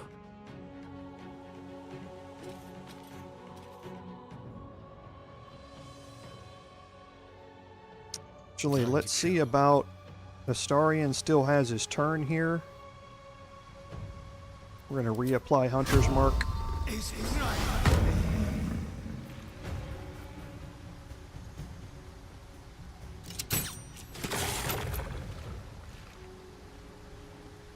And now we'll move Astarion back up top.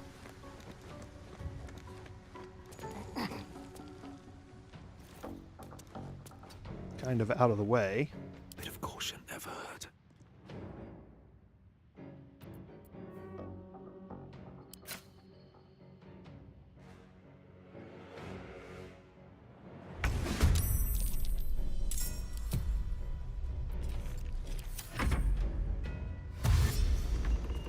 Now, I don't know if they can snatch me from down here or not. If they can, that's going to be a problem. Because I take fall damage. when I'm doing it, but I'm hoping what I can do is draw them in one by one. Like here, I think my Paladin can move down there and Divine Smite him, while everybody else focuses ranged attacks on this one over here. So... May the dice roll in my favor. Does he still have Morning Frost on? He does.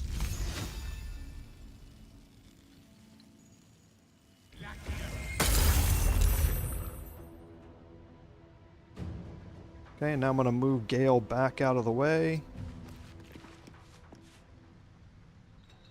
Can you feel I'm death's going to move cold Astarion up here. And he should be able to hide.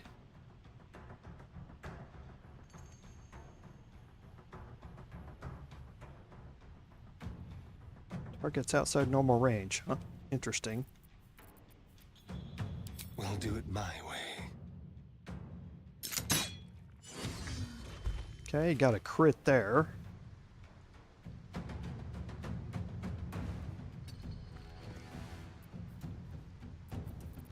What now? Actually, I don't even think I'll need to move my Paladin down there this time.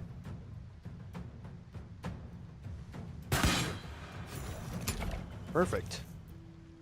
Hungry for the slaughter. I speak. I will move him down favor. next time. As this one dashes to get closer. Oh, geez, he didn't move very far at all. So I don't think I'm close enough to get my Paladin down there. I'm not. Or that's Shadowheart.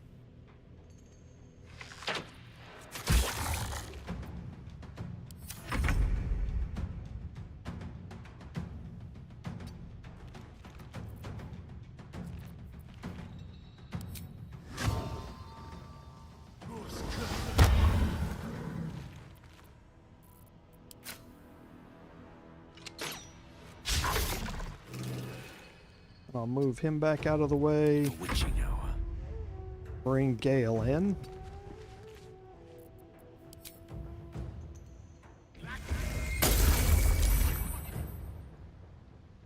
Then move him out. And again, like I said, I don't think I have enough distance to get my Paladin in there. Oof. Maybe. I do have enough to get in there, so let's just go down here and Divine Smite him. Shouldn't have made me your enemy.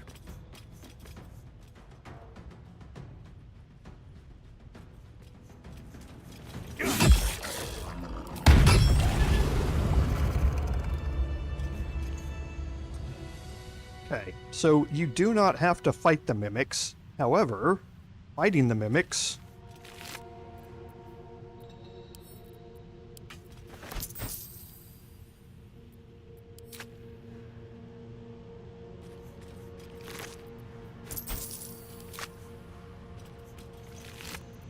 gets you a couple of items here. So a hand axe +1 doesn't really matter.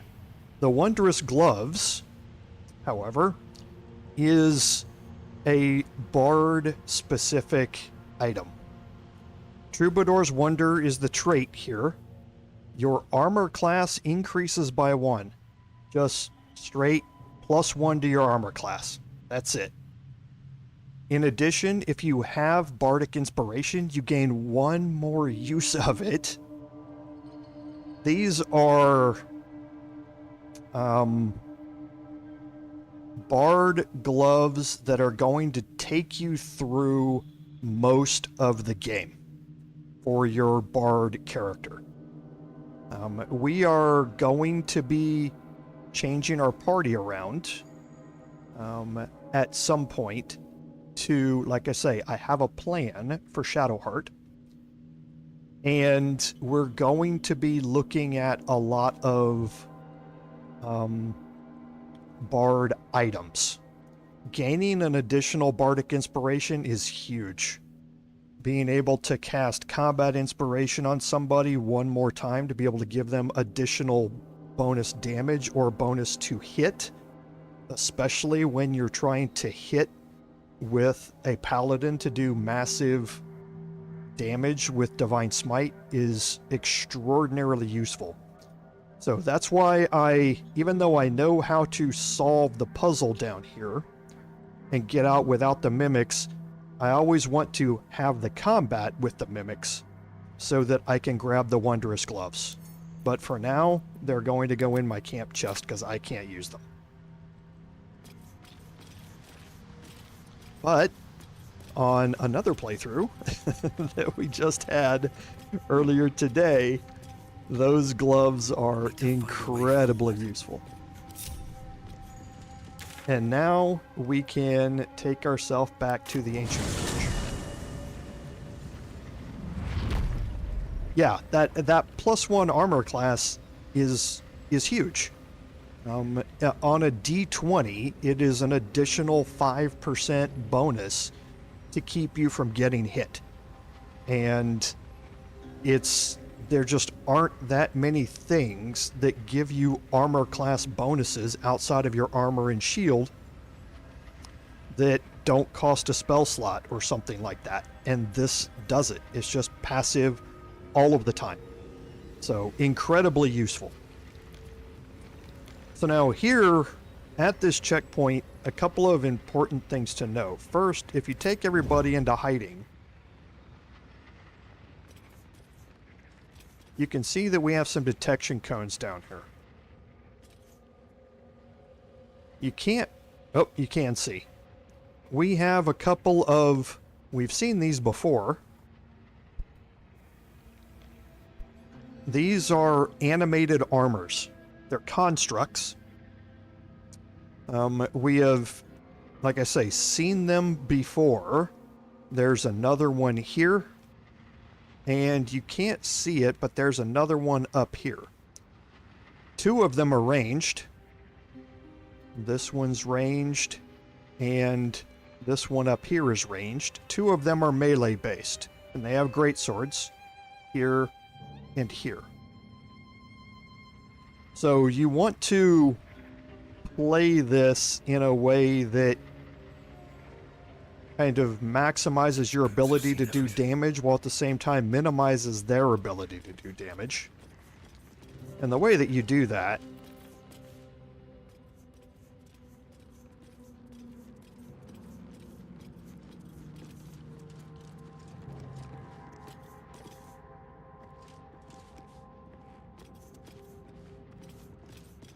to come down here and break your group.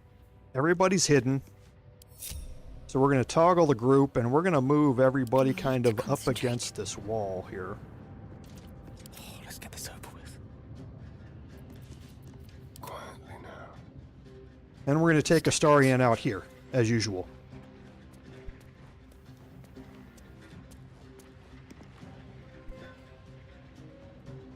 Ooh, that's interesting.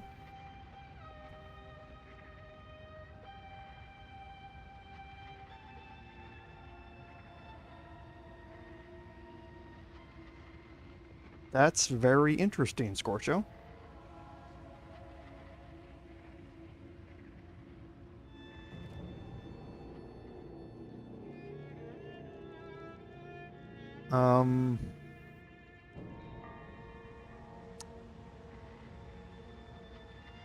I have never heard of that before. All right, El Scorcho, on a 1 to 10, 10 being I'm absolutely positive that works, and 1 being it's never going to work. How sure are you that that's true?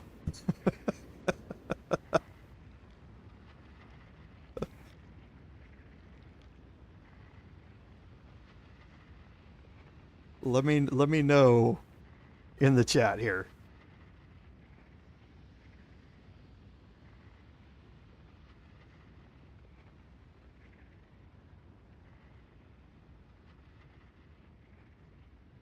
That's very interesting. Okay. Because I have never played it that way, and I've never heard of it before. So I'm anxious about it. So, yeah, obviously what it's going to do, for instance, in this case, I have a Paladin. makes its living off of Divine Smite. Divine Smite is a spell, so the Susser anti-magic field is not going to let me proc Divine Smite because I can't cast spells. But if it incapacitates them, because animated armors are driven by magic, I guess the assumption here is that since magic doesn't work, they don't magic, or they don't work. Does that mean that they can't attack, or does it mean they just can't move? Because if they can't attack, it doesn't matter whether or not I can do a lot of damage. If they're inside the field and they're shut down and stuck, I can just sit there and beat them to death, and it doesn't really matter if they can't attack me back. But what does incapacitates them mean? Does it mean they completely shut off and can't attack? Because that'd be an amazing way to cheese the crap out of this. They can't do anything. Well, I can't remember honestly if it was this playthrough or the Bard playthrough where I put one of those in my camp chest. Don't mind me.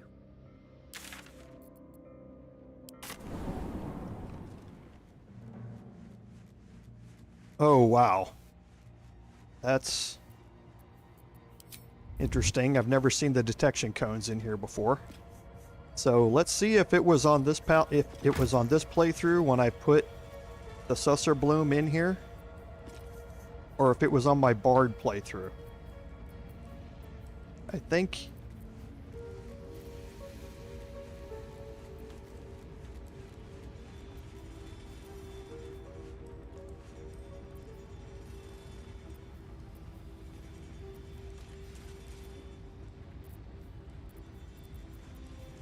I don't think they're in here. Do I have them on me? I'll look at my inventory here in a second. I don't see them in my camp chest. And I thought I put it in my camp chest, because I can't have them on me because I'd be in the Susser field right now.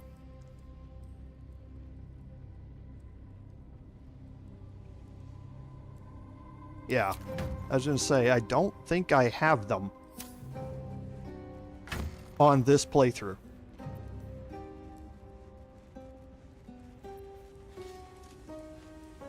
I'm going to go line by line here and look.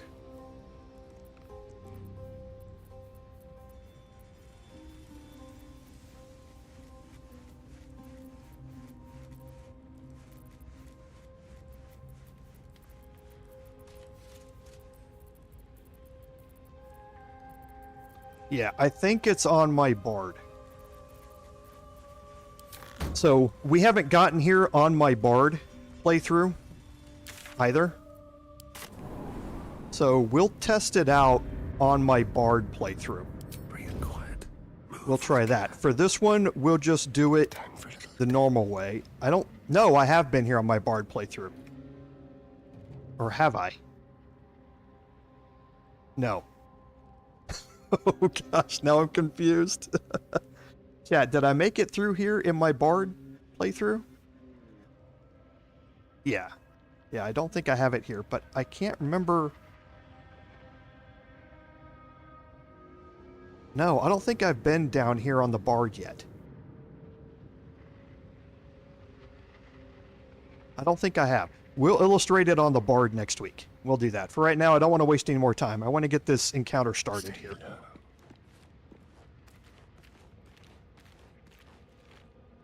So we're going to move right up here to the edge of the detection cone.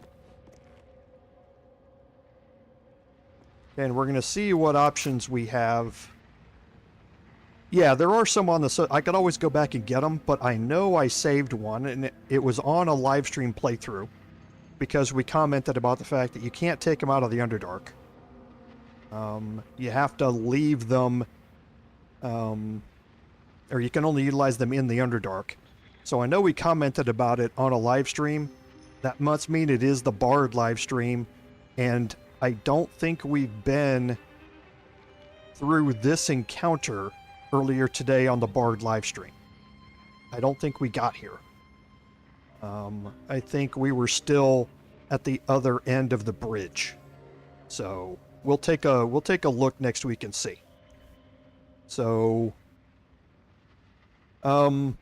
so here we will just get our first attack here on the animated armor here and start this off. Okay. So got a good chunk of damage on him, 15 points. He's baned.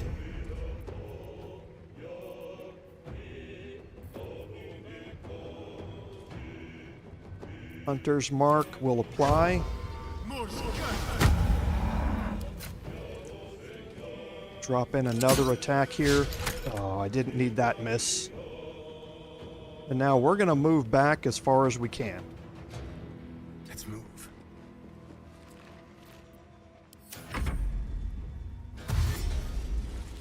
One of them's going to be able to shoot me from range. Yep. Okay, so he missed. This one's going to dash toward me. And the other one is going to dash toward me as well. Yep, they both did. So now again, same situation, except this time I'm going to dash before. Let's see where I need to get to make an attack. Do I need to get up to here or so?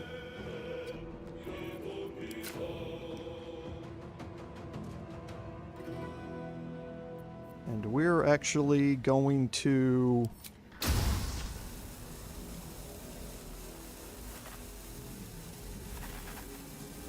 I would prefer not to... Ooh. Look at that. I'm pretty sure I saw an option there that kills... Nope, it doesn't. It just gets... him. Okay, that's not going to remove the mold, it's just going to move it.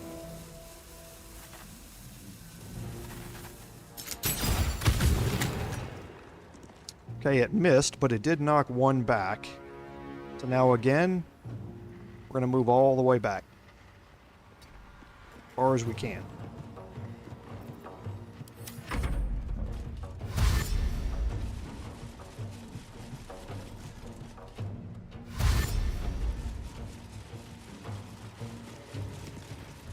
Okay, he moved quite a ways. Nice and quiet. Okay, so now here...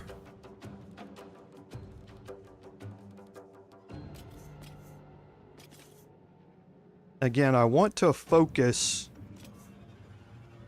these two here because I have a plan for what I'm going to do with Astarion and these two, because as soon as... Can I get through there? Oof. That's iffy.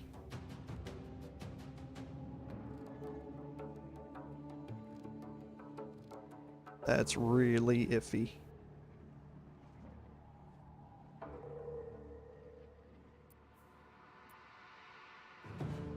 Boy, I don't know if I can make that or not. This is taking a chance.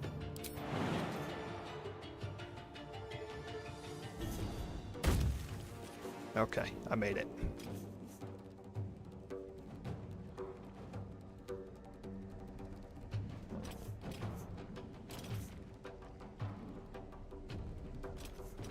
We're going to move within melee range of both so that we get advantage on this from Underdog's Bravery, even if we don't have hiding. And I can proc my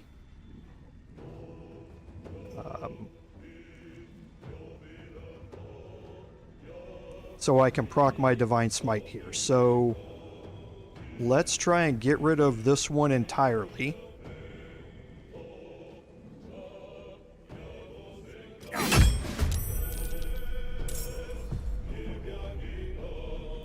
Let's Divine Smite with our other level 1 spell slot. Good. That removes him. Okay, so here I'm not going to proc.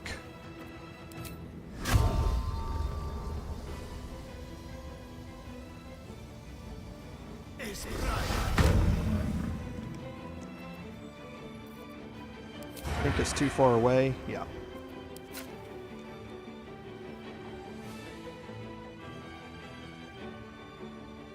Okay, so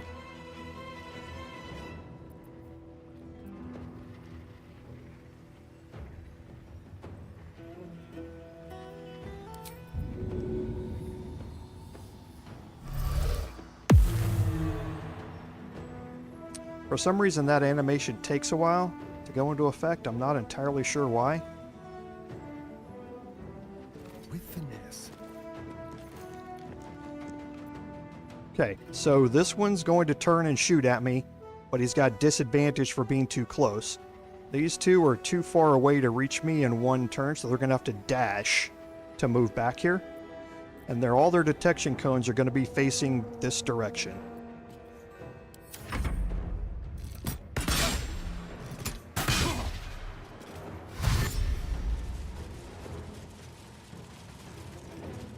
And that's exactly what I want to see right there. So if we look at the animated armors, they're resistant to psychic and poison damage. Tolerable. Gale. My way.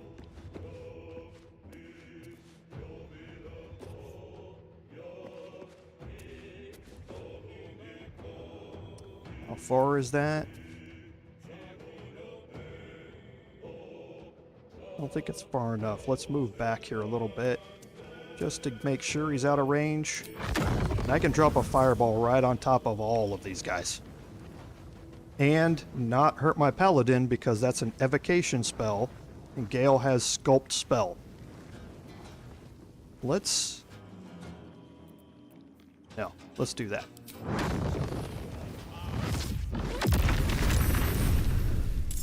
Okay, so one of them saved. One of them didn't. So that was one of the melee ones that killed him outright. This one has one left, and this one saved. Time for a cuddle. So now, since he's threatened,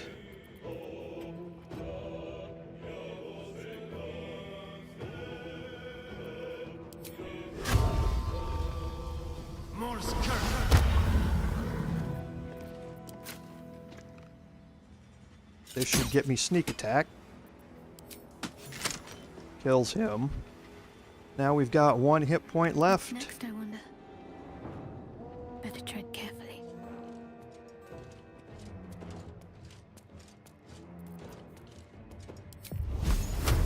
%, 70%. Perfect. Looking ahead. Easy enough.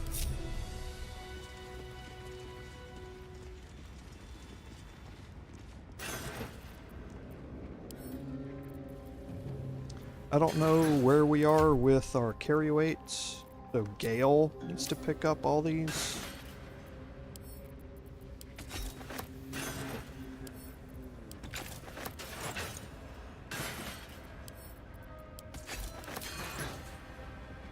No traps, please. Oh geez, that was a while ago, wasn't it, Eric? Was that even 3.5? Or was it before that?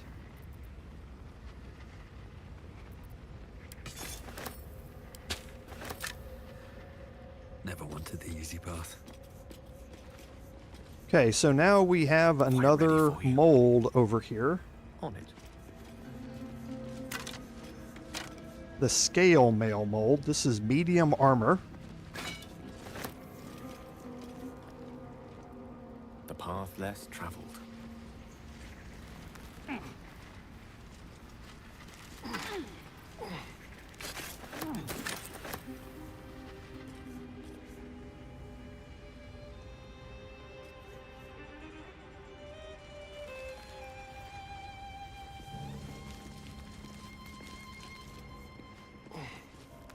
And let's search out the rest of this place first, because over here on the table, you have a mace mold. Yeah.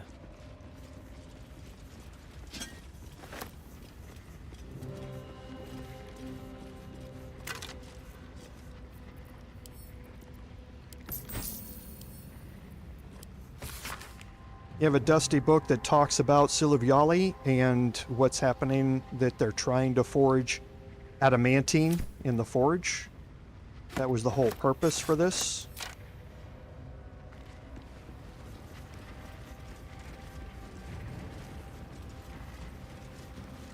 Forge your blade in the fires and raise it in the mistress's name. So this entire adamantine forge was put together for the Dark Justiciars.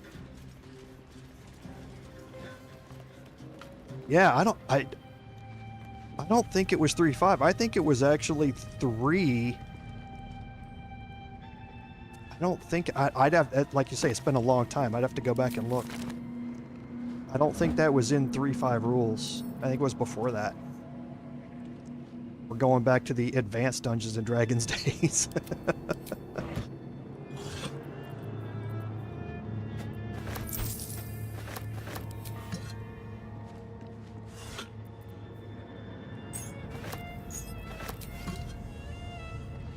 Okay, we have a heavy chest here we can search.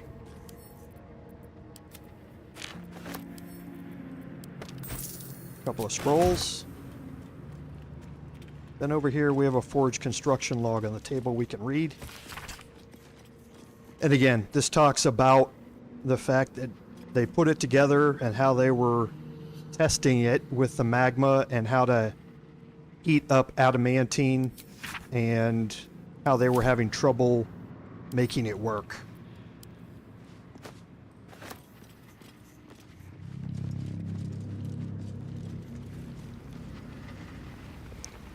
Now we have a skeleton here.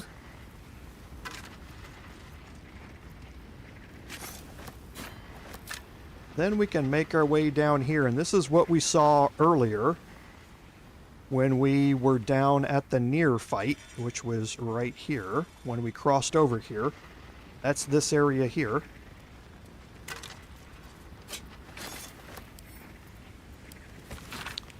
It's a scribbled note that talks about his new recent project. The Acolytes have taken to call it Grym for the place it was made. And there's a splint mold. The splint mold is heavy armor.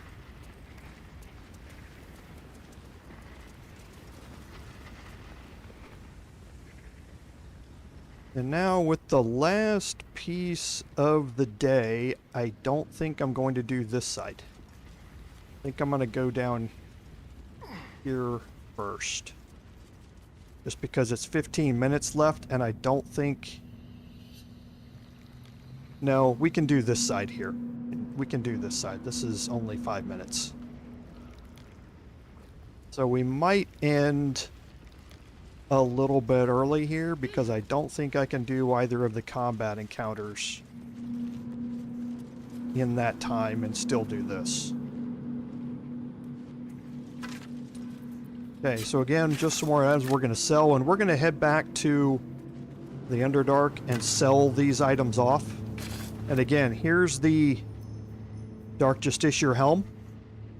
So when you're obscured in shadow, and that's the main thing that goes along with the Dark Justiciar items, is whenever you're obscured by shadows, so you have to watch your status effects over here and see if you're obscured.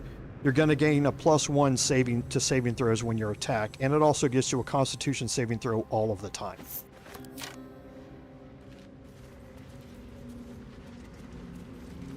Okay, so here, All right. I'm going to split the group. Wonder if the Take gods my are watching me. Paladin. Again, you can walk across there, supposedly. On live stream, I've tried to walk across there and gone right, and it takes me right into the lava and kills me. So again, I just don't trust it. For y'all, I'm not telling everybody that you can't trust the game. I do not trust it. So, So I am not going to play by its rules. Okay, so here we have a Mithril Ore vein.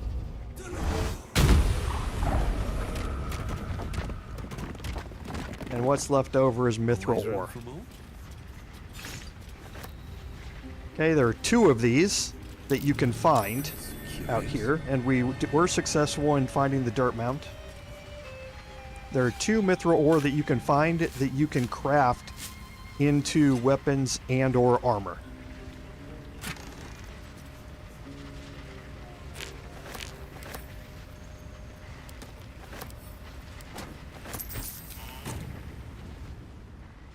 Okay.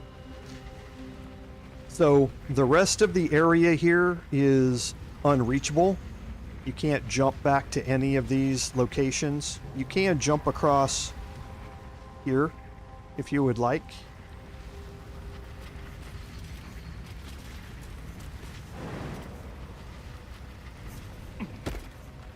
How much farther can I go?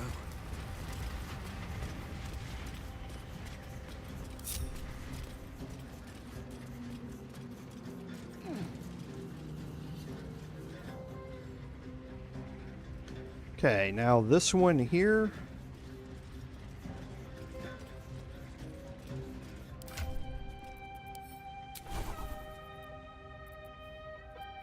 Okay, so I've got Ice Knife.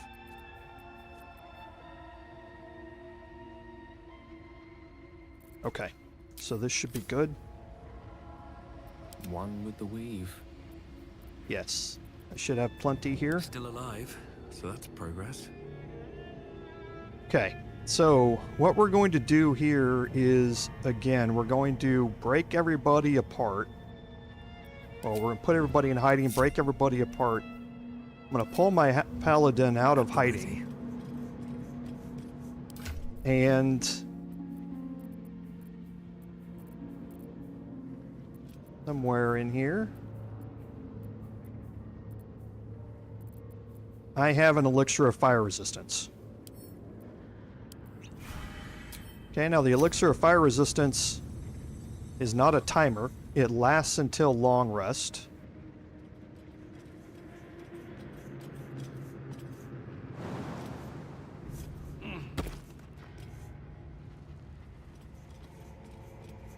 And this is another encounter where the alert feat that I talked about earlier would come into play.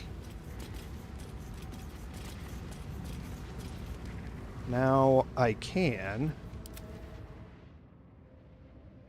Do I still have it prepped?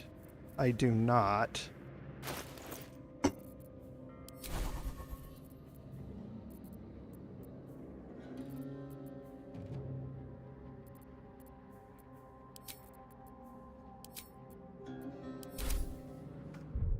Whoops. Off I go.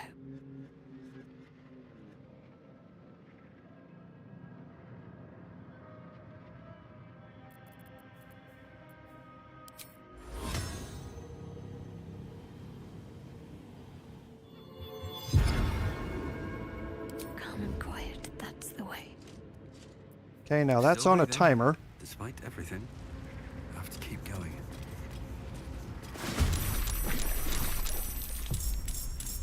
Okay, so I'm surprised. So they're all going to get to go. But I have Sanctuary, which means they can't target me.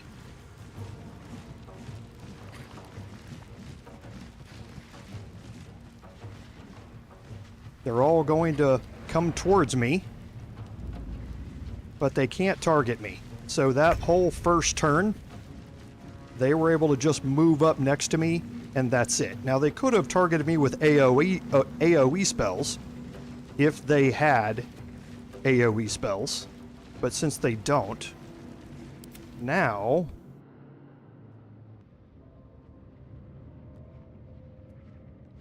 Most excellent.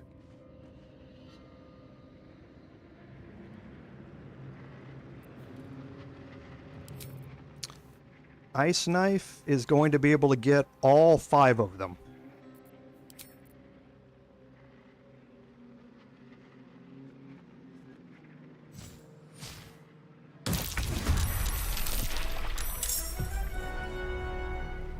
Okay, so once you kill the first batch, it spawns more. Okay, and Gale is in combat now with them. So I have a couple of options here. You can see that only one Mephit is going to be able to go this turn, and then this Mephit here is going to start off the next turn and be able to go. Right now, Sanctuary is still good for 7 more turns. So what's going to happen is they can't target him. So it's even money whether they fly toward him because he's the closest, or whether they actually use their fly ability and fly all the way up here. They can do that. And we'll just kind of have to wait and see what happens. Because if I, for instance, start killing this Mephit here, then Sanctuary is going to go away. Right? So if I attack or harm another creature, then Sanctuary goes away, and now all of them will definitely come after me, and they'll be able to attack because of that. So I think at this point we maybe leave Sanctuary active. Boy, this is kind of a hard decision here on whether or not I think I can kill them all in this turn with the other people I have. I think pass interrupted on these two, so I can't even hit them. I'm threatened, so I think I leave him here. I think I leave his turn intact. And I wait and see what these two do and see if they go after Gale or not.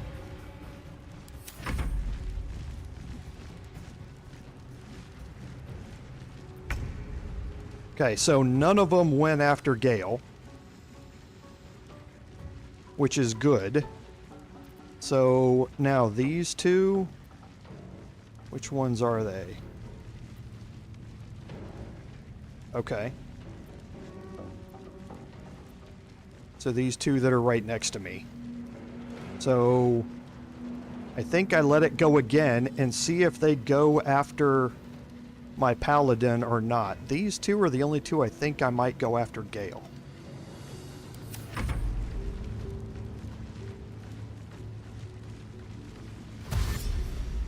Yep. He's going after... Oh, he's not. He's doing something weird. Okay. Good. So now we will have Gale go after some more of them.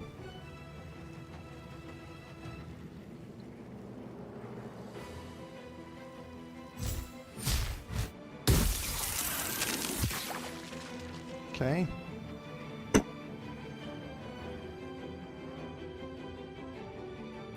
And how many we have? 5 left? I think I'm okay to rinse and repeat this, because it looks like they're all going after my Paladin. Yep, they are. Okay.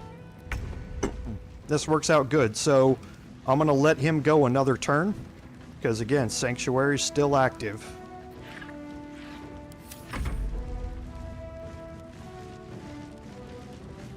And they're just all grouping up here.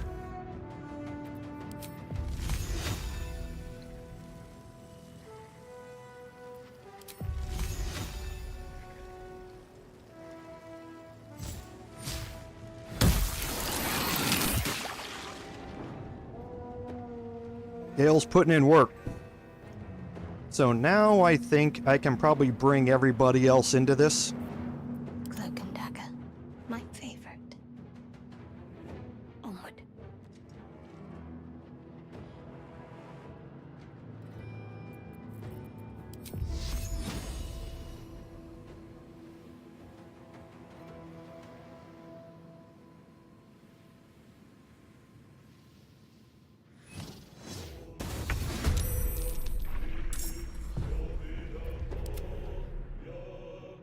And now Astarion.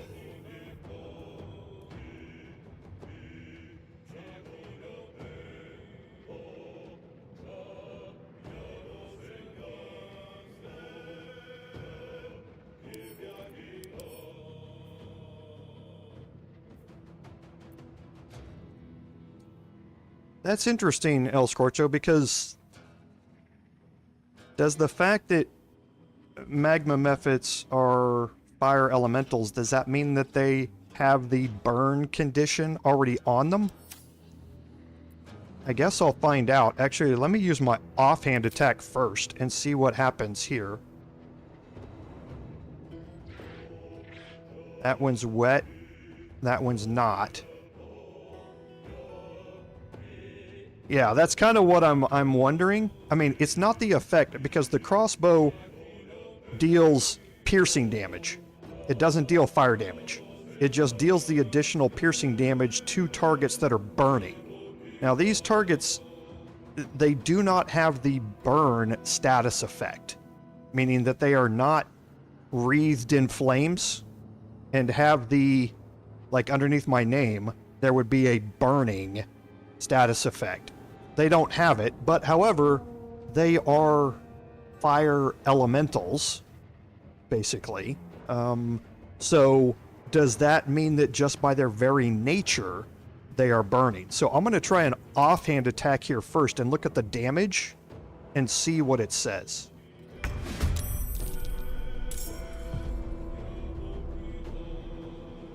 So yeah, it didn't affect him.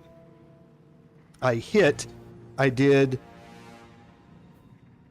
rolled a 1d6 for the piercing damage for the offhand crossbow, and it added my dexterity modifier to it, but that's because of my dual wielding ranger ability that I took last time. It did not add an additional 1d4 piercing damage for burning. It's a great idea, though. It makes perfect sense from a logic standpoint. And that is the Fire Stoker that he has in his offhand. Yeah, that was the one that I had. It gave me the 1d6 piercing damage, and it gave me the +3 from my dexterity modifier. And it gave me the full damage because of the, like I say, the ranger ability that I took. But since it doesn't have that capital B burning status effect, it doesn't, I don't think it's categorizing them that way. Shall we dance? But I mean, no, that makes perfect sense. It's a great thought. I just don't think the game codes it that way.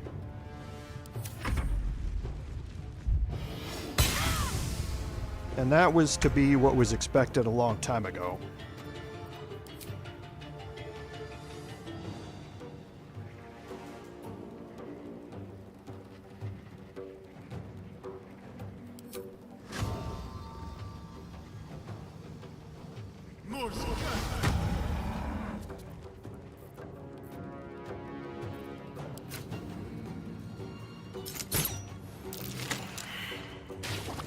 Nice shot there.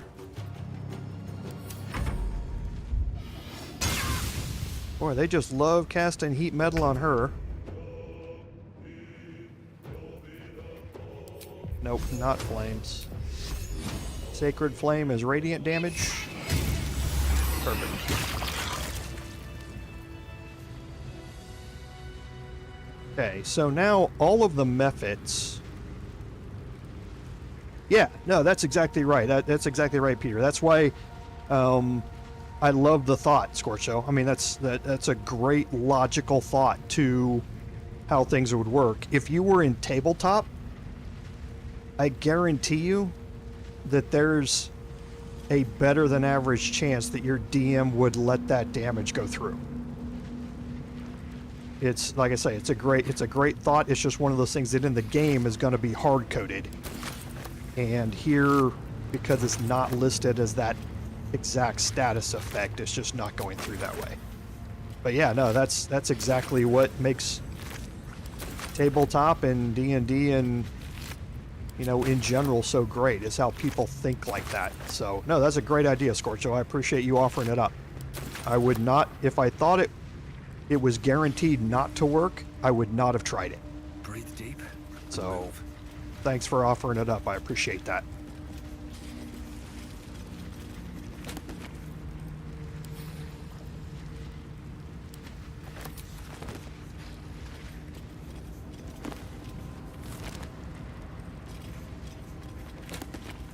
Yeah, you can ask Eric. You can ask Eric here if he would have allowed that in one of his games. So again, it gives you a little bit more history, in that they were trying to use the forge itself to forge weapons for Thorm to lead his dark justiciars out to conquer the Forgotten Realms. So here we have an elixir of fire resistance to replenish the one that I just used. There's a Sharan registry on the table, which is just a list of all of the worshippers, and all of them are scratched out and marked with no longer, meaning that they were destroyed.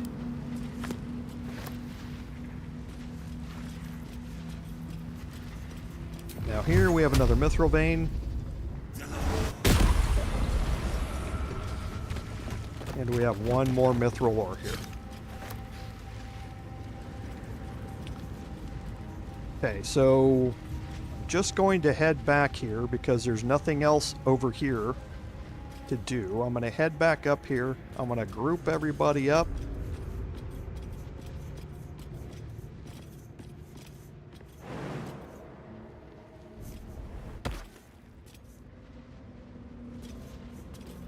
Okay, Scorcho, that's going to... Now that's something I'm... I'm unwilling to test. Not on the live stream anyway. If you think I'm letting that big monster get close enough to smash me in the face, it's just to see if the Sussur Bloom works. No, I'm gonna call a hard pass on the live stream. I may go test it off stream, but yeah, taking a hard pass.